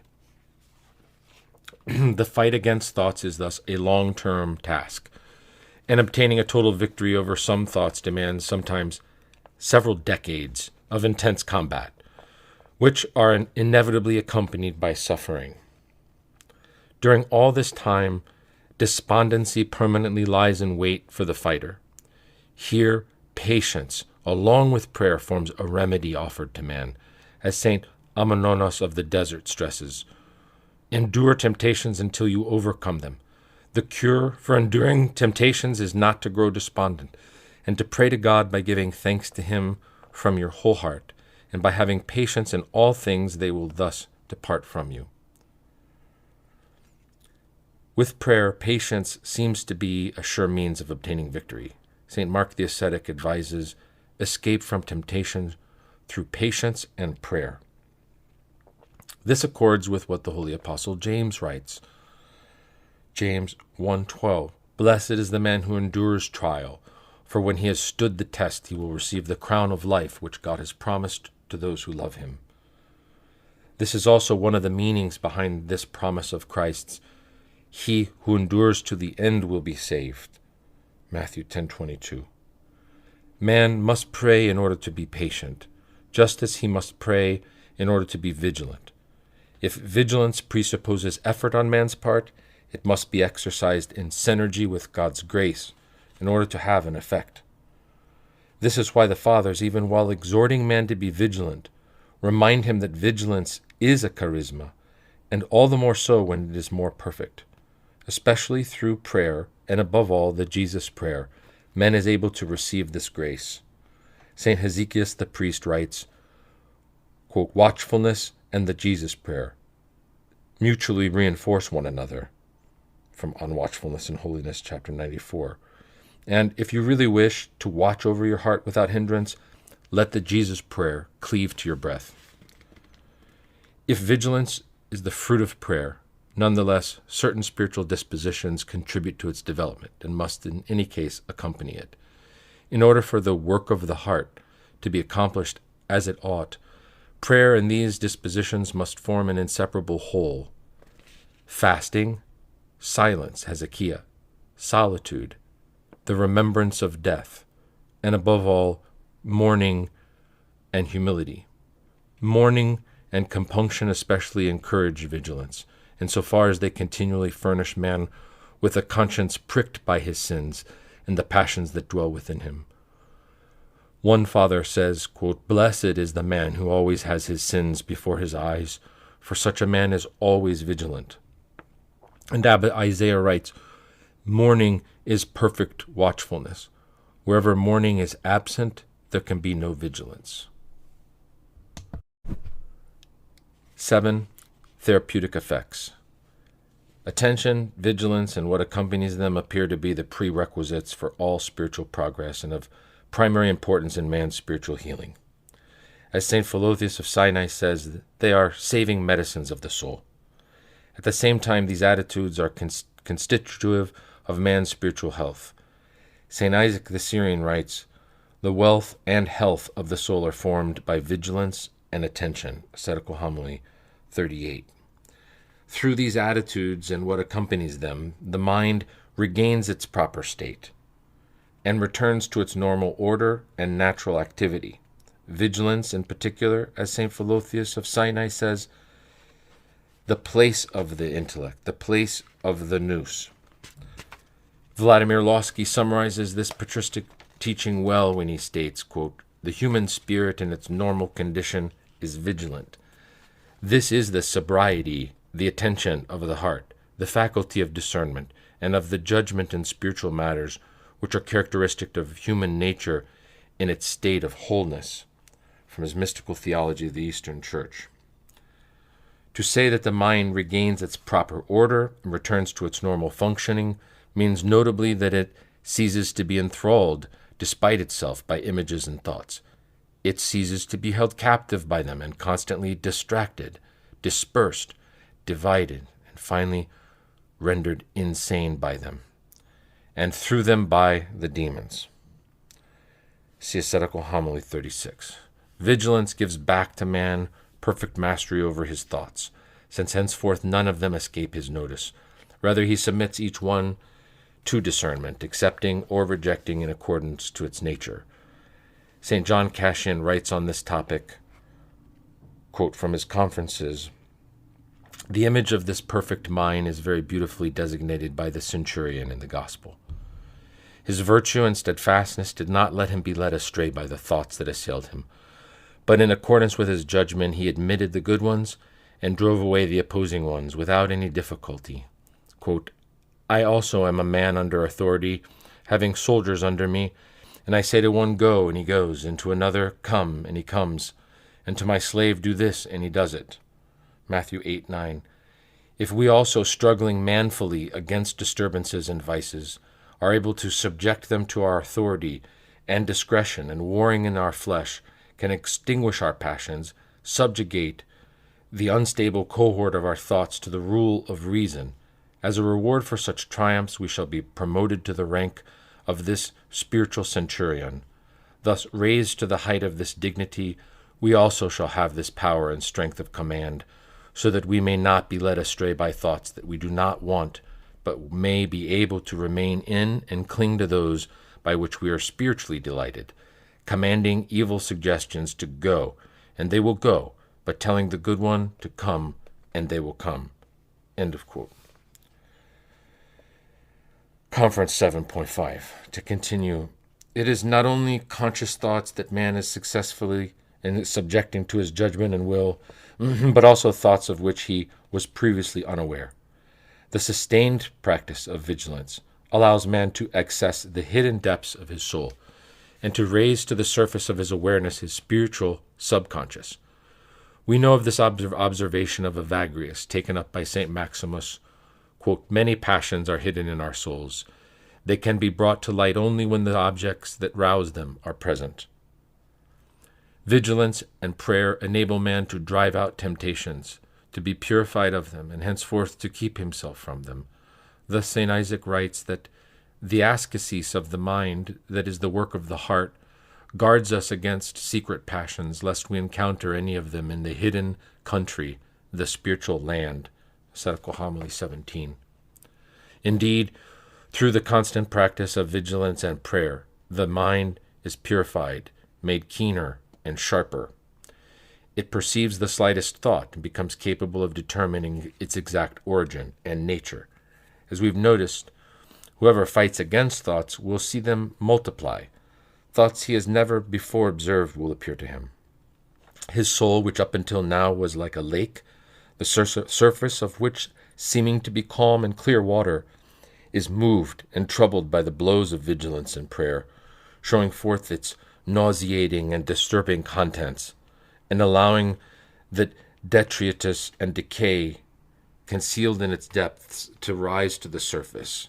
St. Diodocus writes on this subject, quote, our bodily eyes, when healthy, can see everything, even gnats and mosquitoes flying about in the air, but when they are clouded by some discharge, they see large objects only indistinctly, and small things not at all. Similarly, if the soul, through attentiveness, reduces the blindness caused by the love of this world, it will consider its slightest faults to be very grave. And St. Philotheus of Sinai, after noting that the soul of fallen man is bound with chains of darkness, and her inner eyes are blind, writes in his 40 texts on watchfulness, number 19, quote, only when she begins to pray to God and to acquire watchfulness while praying will she be freed from this darkness through prayer.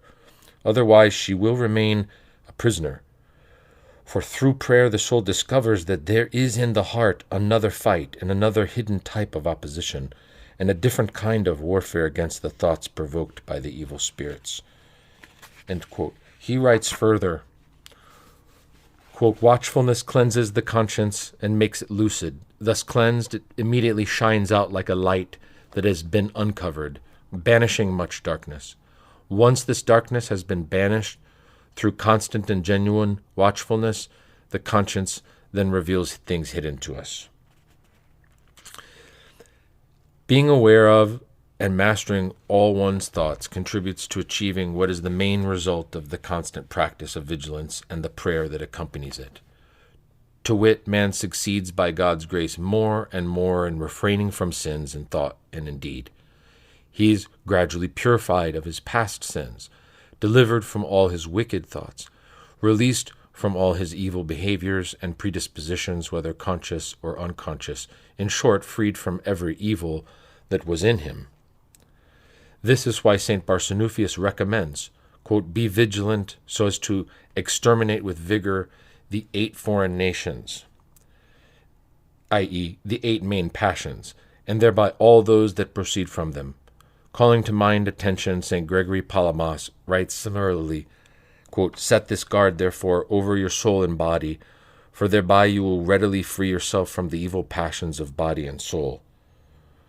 St. Isaac notes, "Purity of thoughts has its source in sorrows and in vigilance." Abba Pimen asserts, "If we are active and very vigilant, we will find no defilement in us." And St. Nicephorus the Solitary writes, "Attentiveness is the sign of true repentance. It is rejection of sin. It is the unreserved assurance that our sins are forgiven." St. Diodocus of Photiki remarks, "When, however, through great attentiveness the soul begins to be purified, it also begins to experience the fear of God as a life-giving medicine, which, through the reproaches it arouses in the conscience, burns the soul in the fire of dispassion." For his part, St. Hezekias the priest in the Philokalia considers vigilance and prayer as an emetic that allows the soul to vomit up all the poisonous thoughts it had taken in. Quote, "Noxious foods give trouble when taken into the body, but as soon as he feels the pain, the person who has eaten them can quickly take some emetic and so be unharmed.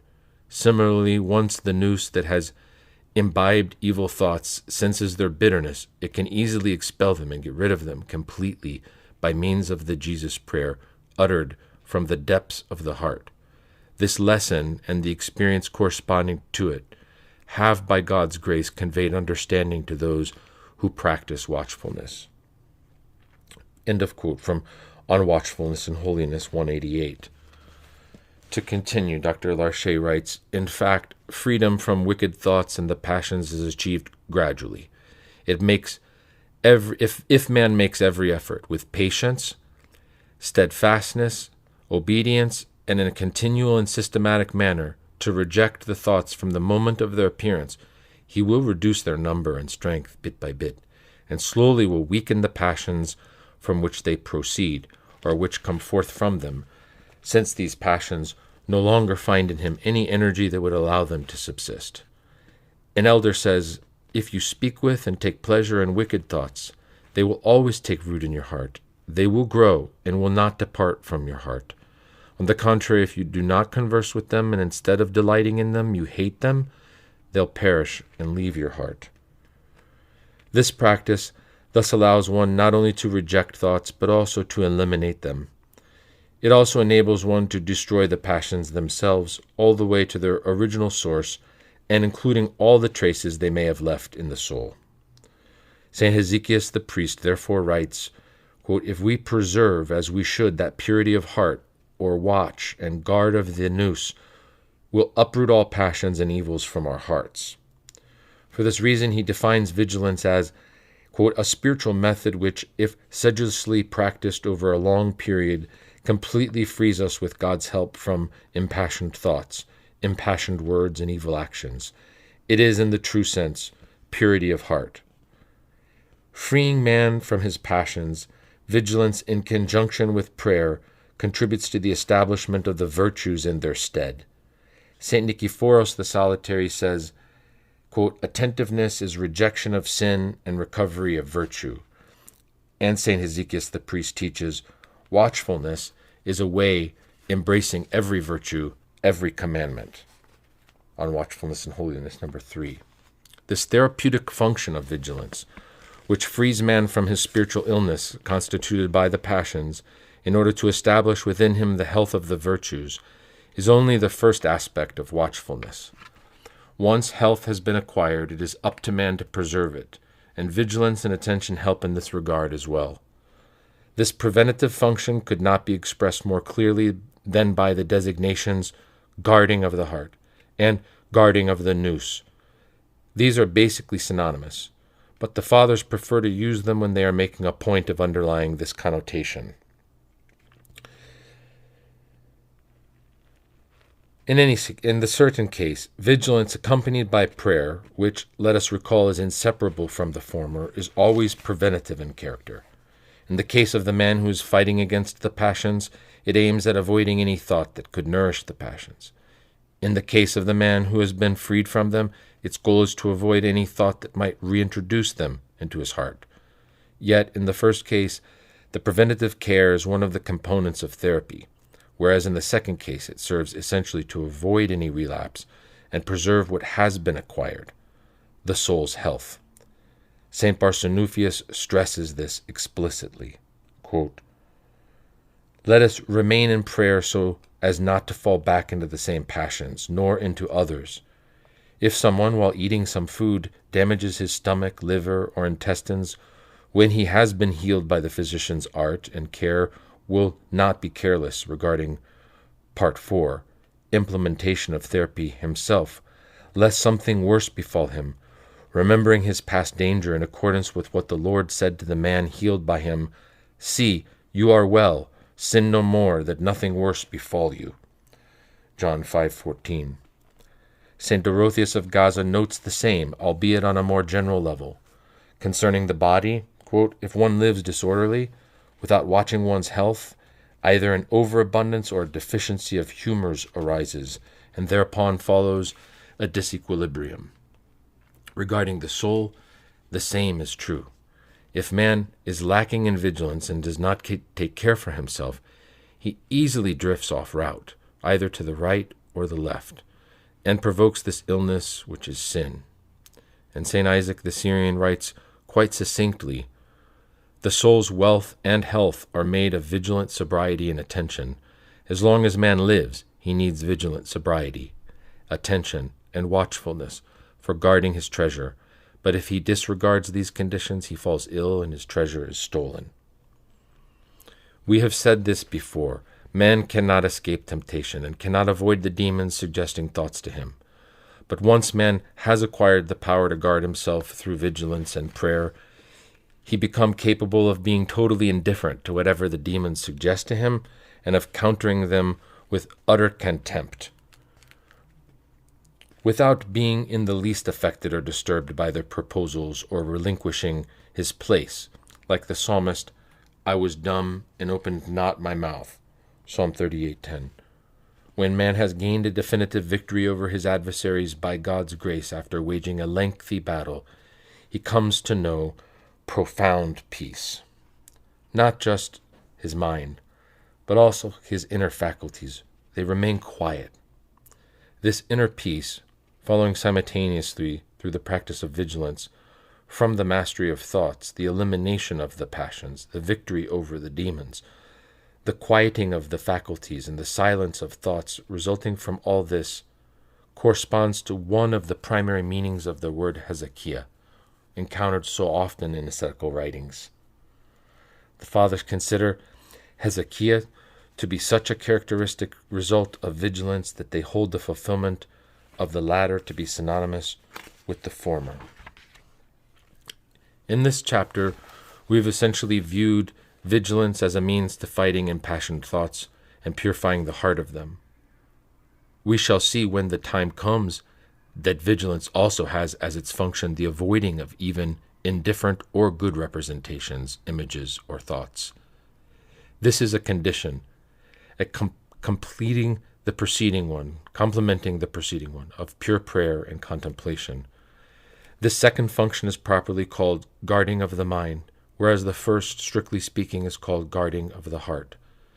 The Hezekiah resulting from this watchfulness thus refers to the silence devoid of any representation whatsoever, the total peace of the mind that is exclusively and imperturbably occupied with the thought of God in a heart that has been purified. Attention thus becomes attention to God, and vigilance, which means being awake, no longer means only being awake with regard to oneself and guarding oneself, but being awake to God and guarding God within oneself. It is in this twofold sense that the Fathers understand vigilance as achieving wakefulness of mind. Thus St. John Climacus writes, "A friend of Hezekiah is a courageous and decisive thought which keeps constant vigil, an unruffled mind." Here we see another basic effect of vigilance manifest itself. It heals man of several pathological states with regard to his true being and God, that sin had established in him by taking their place. Spiritual slumber, indifference, forgetfulness, nonchalance, negligence, distraction, unawareness, and ignorance. The three most important of these, to which all the others boil down, are forgetfulness, negligence, and ignorance, which St. Mark the Ascetic and St. John Damascene in suit calls the three foreign giants, or the three powerful giants of the devil, thanks to which the rest of the passions grow and are strengthened, and by which the entire host of evil spirits creeps in, establishes itself, and is able to realize its plans, but without which it cannot maintain itself.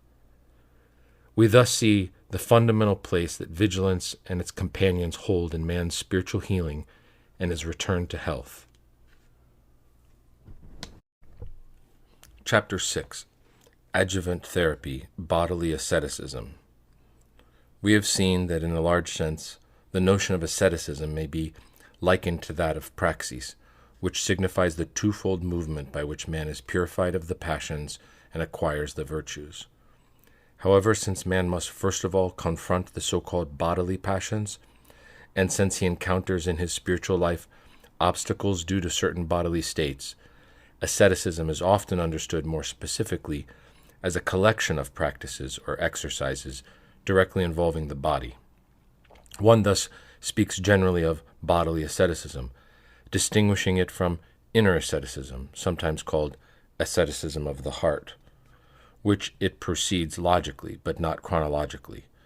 The apostle refers to this bodily asceticism when he says, quote, "I pommel my body and subdue it," 1 Corinthians 9:27.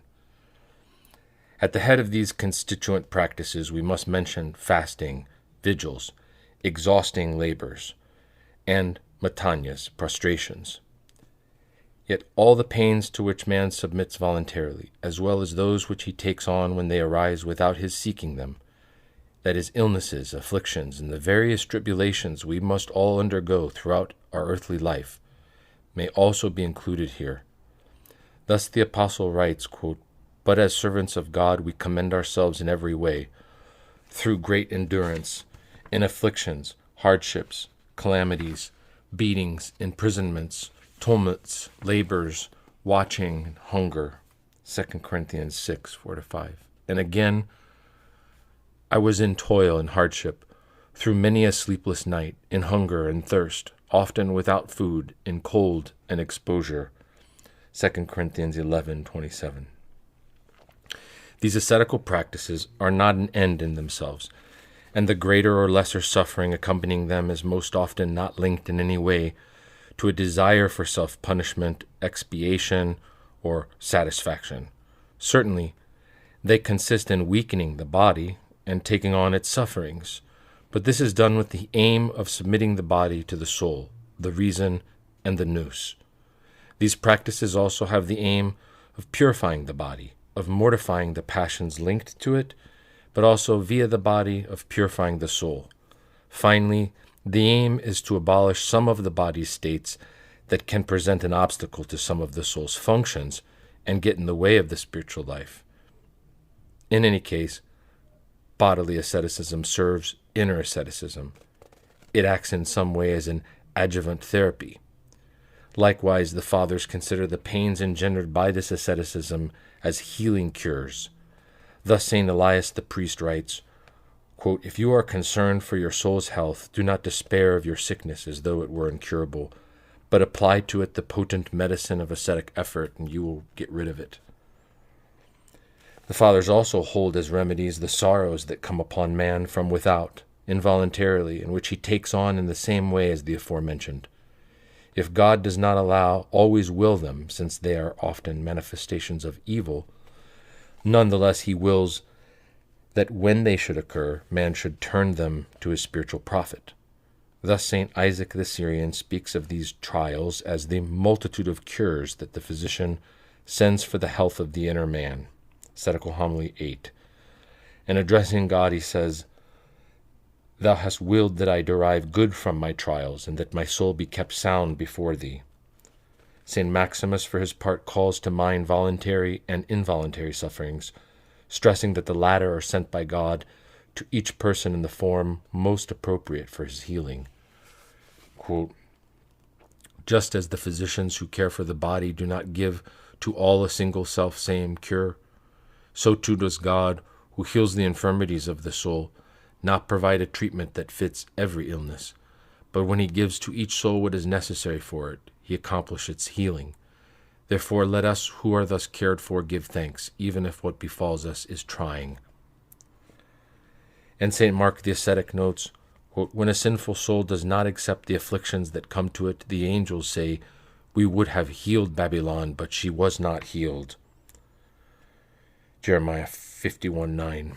Furthermore, the Fathers highlight that the less man has submitted himself to the pains of asceticism, the more he must undergo involuntary suffering.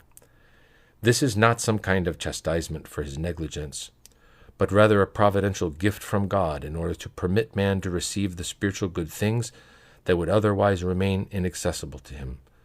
They insist on the fact that without effort and even without suffering, it is impossible for man not only to be purified from the least passion, but even to acquire the least virtue, to pass from the state of a fallen creature to that of the new creation. St. John Damascene notes, quote, "Conversion, the passion from what is contrary to nature to what is according to nature, is accomplished by asceticism and sufferings."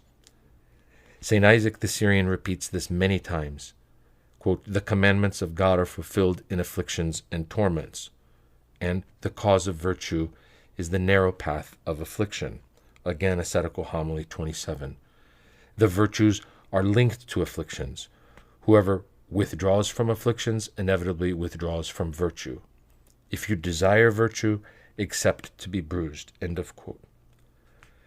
Do not be surprised if when you begin to bear virtue, the harness and the violence of afflictions assail you from every angle. For a virtue not practiced in difficulty cannot be a virtue. It is justly this difficulty that leads one to speak of virtue, as did St. John. Virtue usually results from difficulties. When it is linked to comfort, it is blameworthy. The Blessed Mark the Ascetic also said, "Every virtue is called such because it is a cross." Suffering is all the more necessary for the purification of the passions that the acquisition of the virtues presupposes. As St. John Cassian underscores, quote, "We must exert ourselves twice as hard to expel vice as to acquire virtue."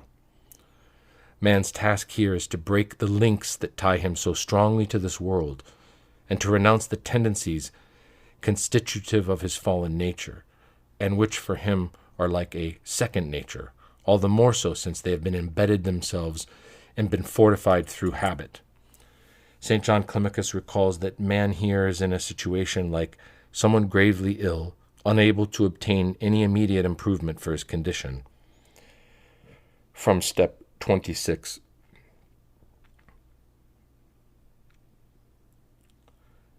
As for one who suffered a prolonged illness can scarcely obtain health in an instant, so it is impossible suddenly to overcome the passions or even one passion. St. Gregory of Nyssa also takes a medical point of view in evoking the unavoidable character of the pains and sufferings connected to treatment, and explains them in part. Comparing the passions to warts, a completely justified comparison, insofar as the passions in relation to man's original nature are pathological excrescences, contranatural additions, he writes, quote, in his catechetical oration, by reason of the great affinity that has been established between the soul and evil, behold what occurs. The incision of the wart provides a sharp pain on the surface of the body, since what had contranaturally developed within nature sticks to the surface through a sort of sympathy, and an unexpected mixture is produced from the foreign element in our own being, such that removing the contranatural element results in a painful and sharp sensation. Having set out these preliminaries, we must now present in great detail the end goals of bodily asceticism and what can serve as such. The most immediate goal of bodily asceticism is to put an end to the unnatural submission of the soul to the body, to free the soul from the body's stranghold, to restore the dominion of the soul over the body, to submit the body and the soul to the sovereignty of the mind. Thus St. Thalassius writes, quote, the intelligence by nature submits to the logos, that is reason, and disciplines and subjugates the body. We have seen how sin and the passions enslave the soul contranaturally to the desires of the flesh, and how they thenceforth cause the soul to be beside itself. In a certain way, notes St. Dorotheus of Gaza, it finds itself acting as one whole with the body, having become entirely flesh. For his part, St. Isaac comments that when the soul begins to live with the very life of the body, this is not its natural state. Ascetical Homily 83. In order for the soul to recover its natural state and to live spiritual, that is, in submission to the Spirit, it is absolutely essential that it regain its independence vis-a-vis the body and mastery over the latter. The reign of the Spirit presupposes the crucifixion of the body. Ceasing to be subject to the body and dominated by its preoccupations, no longer dedicating its abilities to satisfying the body's desires and being parasized by it, the soul comes to know new life, in which it is able to blossom fully in the sense and form proper to its nature. Mastery over the body is thus not sought after in and of itself, as in the case of certain non-Christian practices, the precepts of which have indeed an appearance of wisdom in promoting rigor of devotion and self-abasement and severity to the body, but which at base are of no value and only serve the indulgence of the flesh, as the Holy Apostle teaches, Colossians 2:23. What Christian bodily asceticism aims at is piety, as the Apostle further says, since bodily training in itself is of some value, whereas godliness is of value in every way. 1 Timothy 4:8. Elsewhere, he refers to his work Theology of Illness. We showed how suffering linked to bodily illnesses was able to be taken on spiritually in Christ and thus acquire a purifying function. The same remarks can be made regarding the sufferings accompanying asceticism. The Fathers highlight the power they have, by God's grace, to purify man of his sins and passions. St. Gregory Palamas notes, quote, the physical pain that comes from fasting, vigils, and other similar practices alone puts to death man's ability to sin.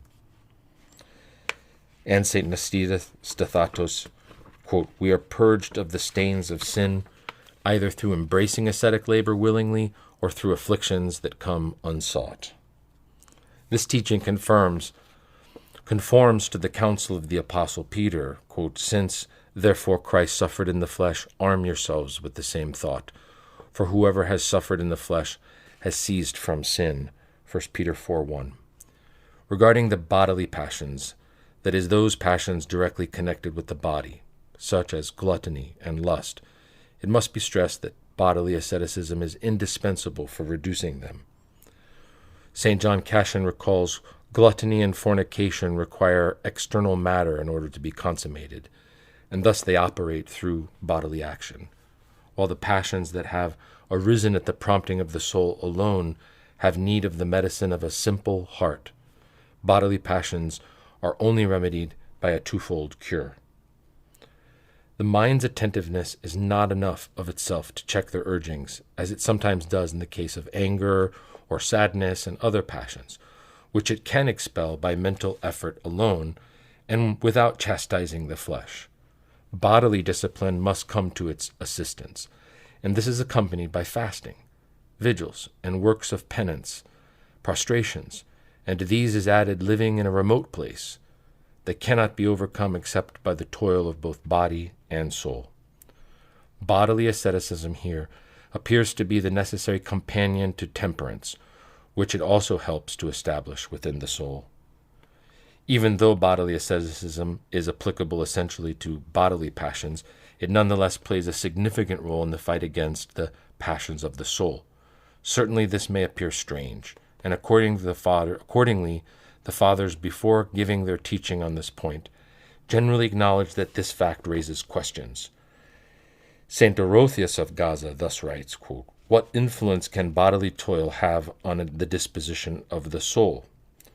in his instruction 2, and how can bodily labors be the virtue of the soul?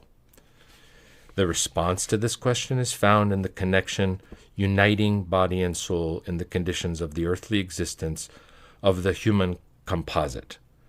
The soul, writes St. Isaac the Syrian, naturally shares in the afflictions of the body, since its own movements have been linked to that of the body by incomprehensible wisdom. The soul begins to live with the very life of the body. On the other hand, and more generally, one can say that the conditions of man's material existence have a certain impact on his inner state.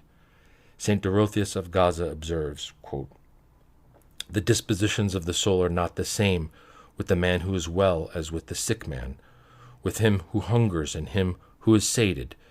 There also note the same with the man mounted on a horse and the man mounted on an ass, with him who sits on a throne and him who sits on the ground, with him who wears beautiful raiment and him who is dressed poorly. Thus the soul is affected by everything the body does or suffers. And the converse of this principle is also true. As St. Mark the Ascetic notes, quote, "Voluntary affliction is one of these parts of our nature, that is, the body or the mind benefits the other. To suffer affliction with the mind benefits the flesh, and to suffer it with the flesh benefits the mind." In studying the process of the fall, we have seen how man has turned aside from spiritual realities in order to turn toward sensual realities.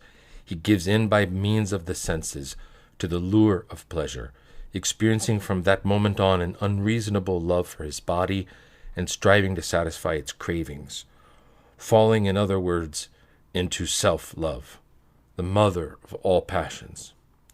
Bodily asceticism contributes to the reversal of this process of self-love, while sin has made use of the natural link between body and soul to establish and reinforce the passions. Asceticism, on the contrary, uses this bond to reduce the passions and establish the virtues. In subjecting the body to harsh treatment, asceticism sets itself directly against self-love, striking with one blow at the passions it engenders and correlatively promoting the emergence of their corresponding virtues. St. Isaac notes, quote, "Self-love proceeds all the passions, and disdain for bodily rest proceeds all the virtues." Furthermore, in order to stress the therapeutic value of the difficulty man imposes on himself, but also of those which come to him externally and which he takes on just like the former, the saint also says, quote, from Ascetical Homily 71, "Just as curative remedy purify and drive from the body foul humors, so too does the violence of torments purify and drive from the heart the vices." This essential contribution of ascetical efforts to the healing of the passions, and above all their mother, self-love, is explained by the fact that the former are the antagonists of the pleasure which nourishes the latter.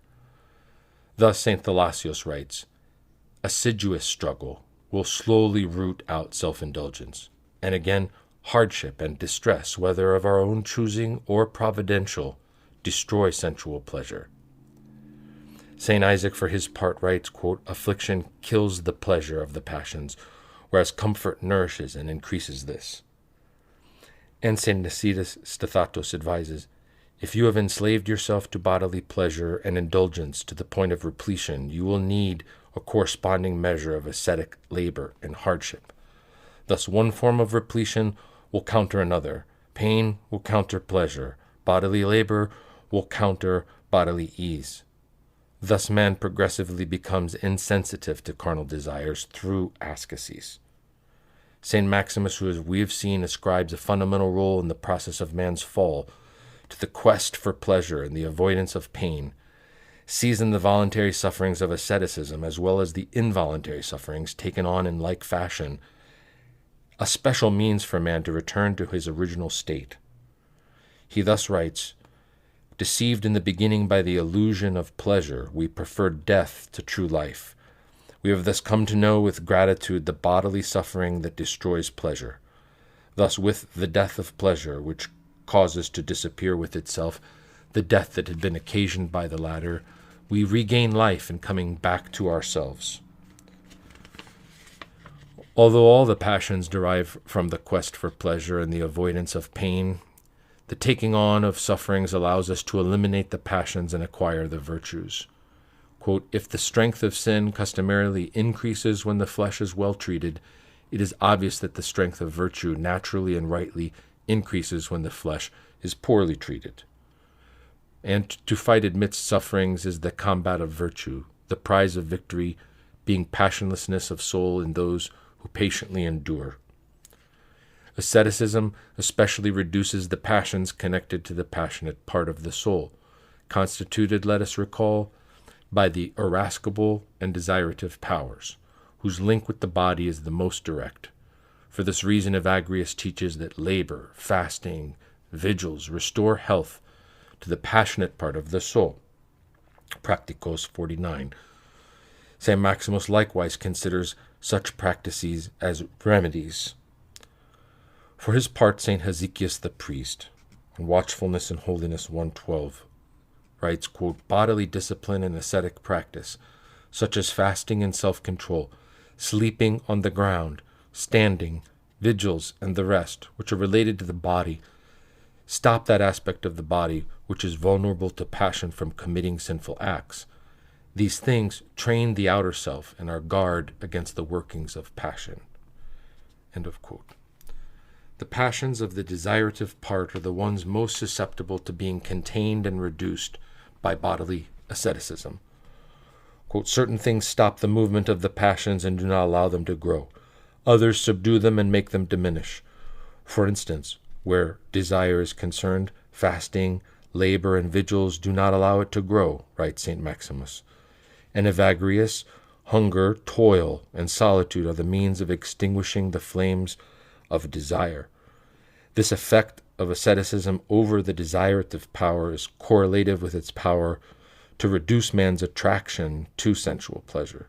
St. Maximus notes, quote, when the desiring aspect of the soul is frequently excited, it implants in the soul a habit of self-indulgence which is difficult to break. This is cured by long exercise in fasting, vigils, and prayer. 4 Centuries on Love. The effects of asceticism, though at first impacting the passionate part of the soul, are likewise manifested on the rational part of the soul, especially in the fight against pride and vainglory, its own passions, and in the corresponding acquisition of the virtue of humility. An elder teaches, the path leading to humility is that of physical labor. Here we clearly see the link between what the body undergoes on account of asceticism and what the soul in turn experiences. Regarding this statement, St. Dorotheus of Gaza inquires, why is it said that bodily labors lead the soul to humility? His answer, the wretched soul suffers along with the body, and itself is affected by all that the body does. Labor humbles the body, and when the body has been humbled, the soul also is humbled with it, in such a way that the elder had reason to say that bodily labor also leads to humility. While a body that has been nourished too well and has received too much rest gives man a false notion of fullness and autonomy, introducing pride in him.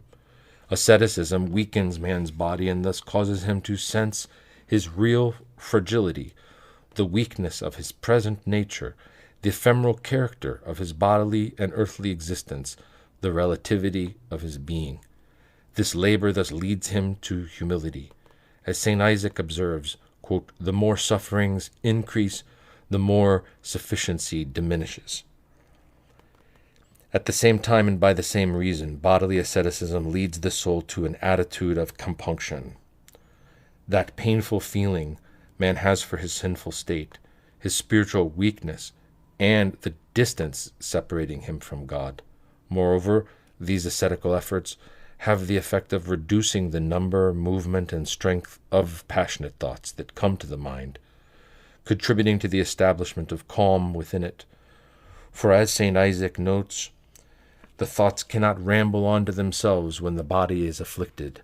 When one endures sufferings and torments with joy, one can keep a tight rein on one's thoughts. Ascetical Homily 27. We thus see that bodily asceticism does not only train the outer self and guard it against the active passions, as St. Hezekias the priest underscores, but also purifies the inner man by helping him combat his thoughts. All these effects of bodily asceticism encourage prayer, not only because they bring it about, but also because they contribute to its purity. Thus St. Gregory Palamas writes, quote, "We certainly need the physical pain that comes from fasting, vigils, and other similar practices if we apply ourselves to prayer. Indeed, this pain alone causes the sinfulness of the body to die, weakening and curbing the thoughts that provoke brutal passions. Furthermore, this pain at the outset brings about holy compunction, thus eradicating even past stains, attracting more than anything else divine favor, and stimulating a good disposition to prayer. For God will not despise a broken heart," following David. And following Gregory the theologian, one can only serve God by mortification. This is why the Lord teaches in the Gospels that prayer can accomplish much when united to fasting. Bodily asceticism does not only contribute to purifying the mind, it also hones it, makes it lighter and more apt for all its proper spiritual functions. Fasting and vigils in particular have this effect. By purifying and refining the mind, bodily asceticism contributes to moving it towards theoria, contemplation of God. The suffering linked to this ascetic practice is merely the provisional condition for attaining to the delight in the good things of the kingdom, which will infinitely compensate for this pain. Quote, "The sufferings of the present time are not worth comparing with the glory that is to be revealed to us." Romans 8:18. In order for bodily asceticism to be followed by all these effects, it is absolutely necessary that it be carried out in moderation. If asceticism implies a certain weakening of the body, nonetheless such practice must not mistreat or debilitate it. We have stressed several times that Christianity in truth does not disdain the body.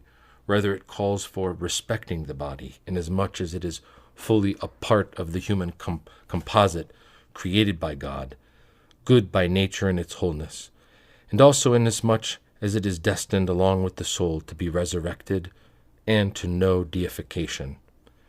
In and of itself, the body is not an obstacle to the spiritual life, and it's only a prison or tomb for the soul to the extent that the soul submits to the body's passionate desires. The fight must be oriented against the latter. St. Paul teaches we are not contending against flesh and blood, and he advises, "May each one of you know how to control his own body in holiness and honor, not in the passion of lust like heathen who do not know God." 1 Thessalonians 4:4. Abba Pieman says, "We have not learned how to kill our body, but how to kill our passions." The apostle, saying further, "If by the Spirit you put to death the deeds of your body, you will live," indicates on the one hand that asceticism does not have the body itself as an object, but rather the body's passions, and on the other hand that its ultimate goal is life in God. To fight against the body itself would be to mistake one's adversary and to be ignorant of the true end goal of asceticism. This is why St. Paul, even while saying, I pummel my body, remarks, no man ever hates his own flesh, but nourishes and cherishes it, as Christ does the church. Ephesians 5:29. In the spiritual life, the body must be the soul's co-worker. It must itself accomplish God's will and serve the soul in all its relations to it, helping the soul with all its might. This is why, from this perspective, man must not only not hate his body, but, as St. Maximus says, even love his flesh dispassionately and nourish and care for it as a servant of divine things. St. Basil of Ancra likewise advises caring for the body as a helper, without which the spiritual life would be impossible. Quote, one must also take care of the body, not because it is the body, but in order to have an aid, I say, for philosophy, either in order to be able to read the philosophers or to concentrate, as is fitting in prayer, the mind that languishes in the body, or in a general way to do whatever might touch on philosophy. Footnote, let us recall that in patristic language, philosophy generally means the spiritual life, more precisely, praxis or asceticism in the broad sense of the term, and the philosophers who lead such a life. To conclude, in the passage of his rule where he writes of bodily asceticism, St. Nils Sorski counsels thus, quote, if the body is unable, one ought to strengthen it as much as it, that is ascetical labor, is necessary. To debilitate the body would be to render it unfit for its spiritual task, and would mean weakening the soul, giving the link, uniting the two. In some cases, this would even mean leading it to sin. Instead of contributing to the weakening of the passions, a bodily asceticism that is excessive and poorly conducted risks arousing and strengthening them, instead of uplifting the mind. Such asceticism risks lowering it to earthly preoccupations, especially because of the pain that is felt. If this pain is too strong, it can become obsessive, turning all attention to itself. St. Gregory of Nyssa and St. Basil of Ancra warn against this danger at length, both treatises on virginity. St. Basil in particular writes, quote, it is proven that if the dominion of the body over the soul is a hindrance to acquiring good, conversely, its weakness when the bodily instrument is unable to serve the soul's desires likewise means elimination in the race toward good. And St. Gregory gives counsel from this perspective. Quote, through asceticism, it is the vices of the flesh that one seeks to extinguish, not the flesh itself. Each person must become the master of his own flesh, but with moderation, lest the flesh in its revolt end up pushing us to some sin, and so that it might preserve enough vitality so as to continue effectively to accomplish well what it must do. End of quote. One must therefore never lose sight of the end goal of bodily asceticism, which is to promote the spiritual life. The ultimate goal of asceticism, St. Gregory of Nyssa says, is not in any way to aim at oppressing the body, but to facilitate the functions of the soul.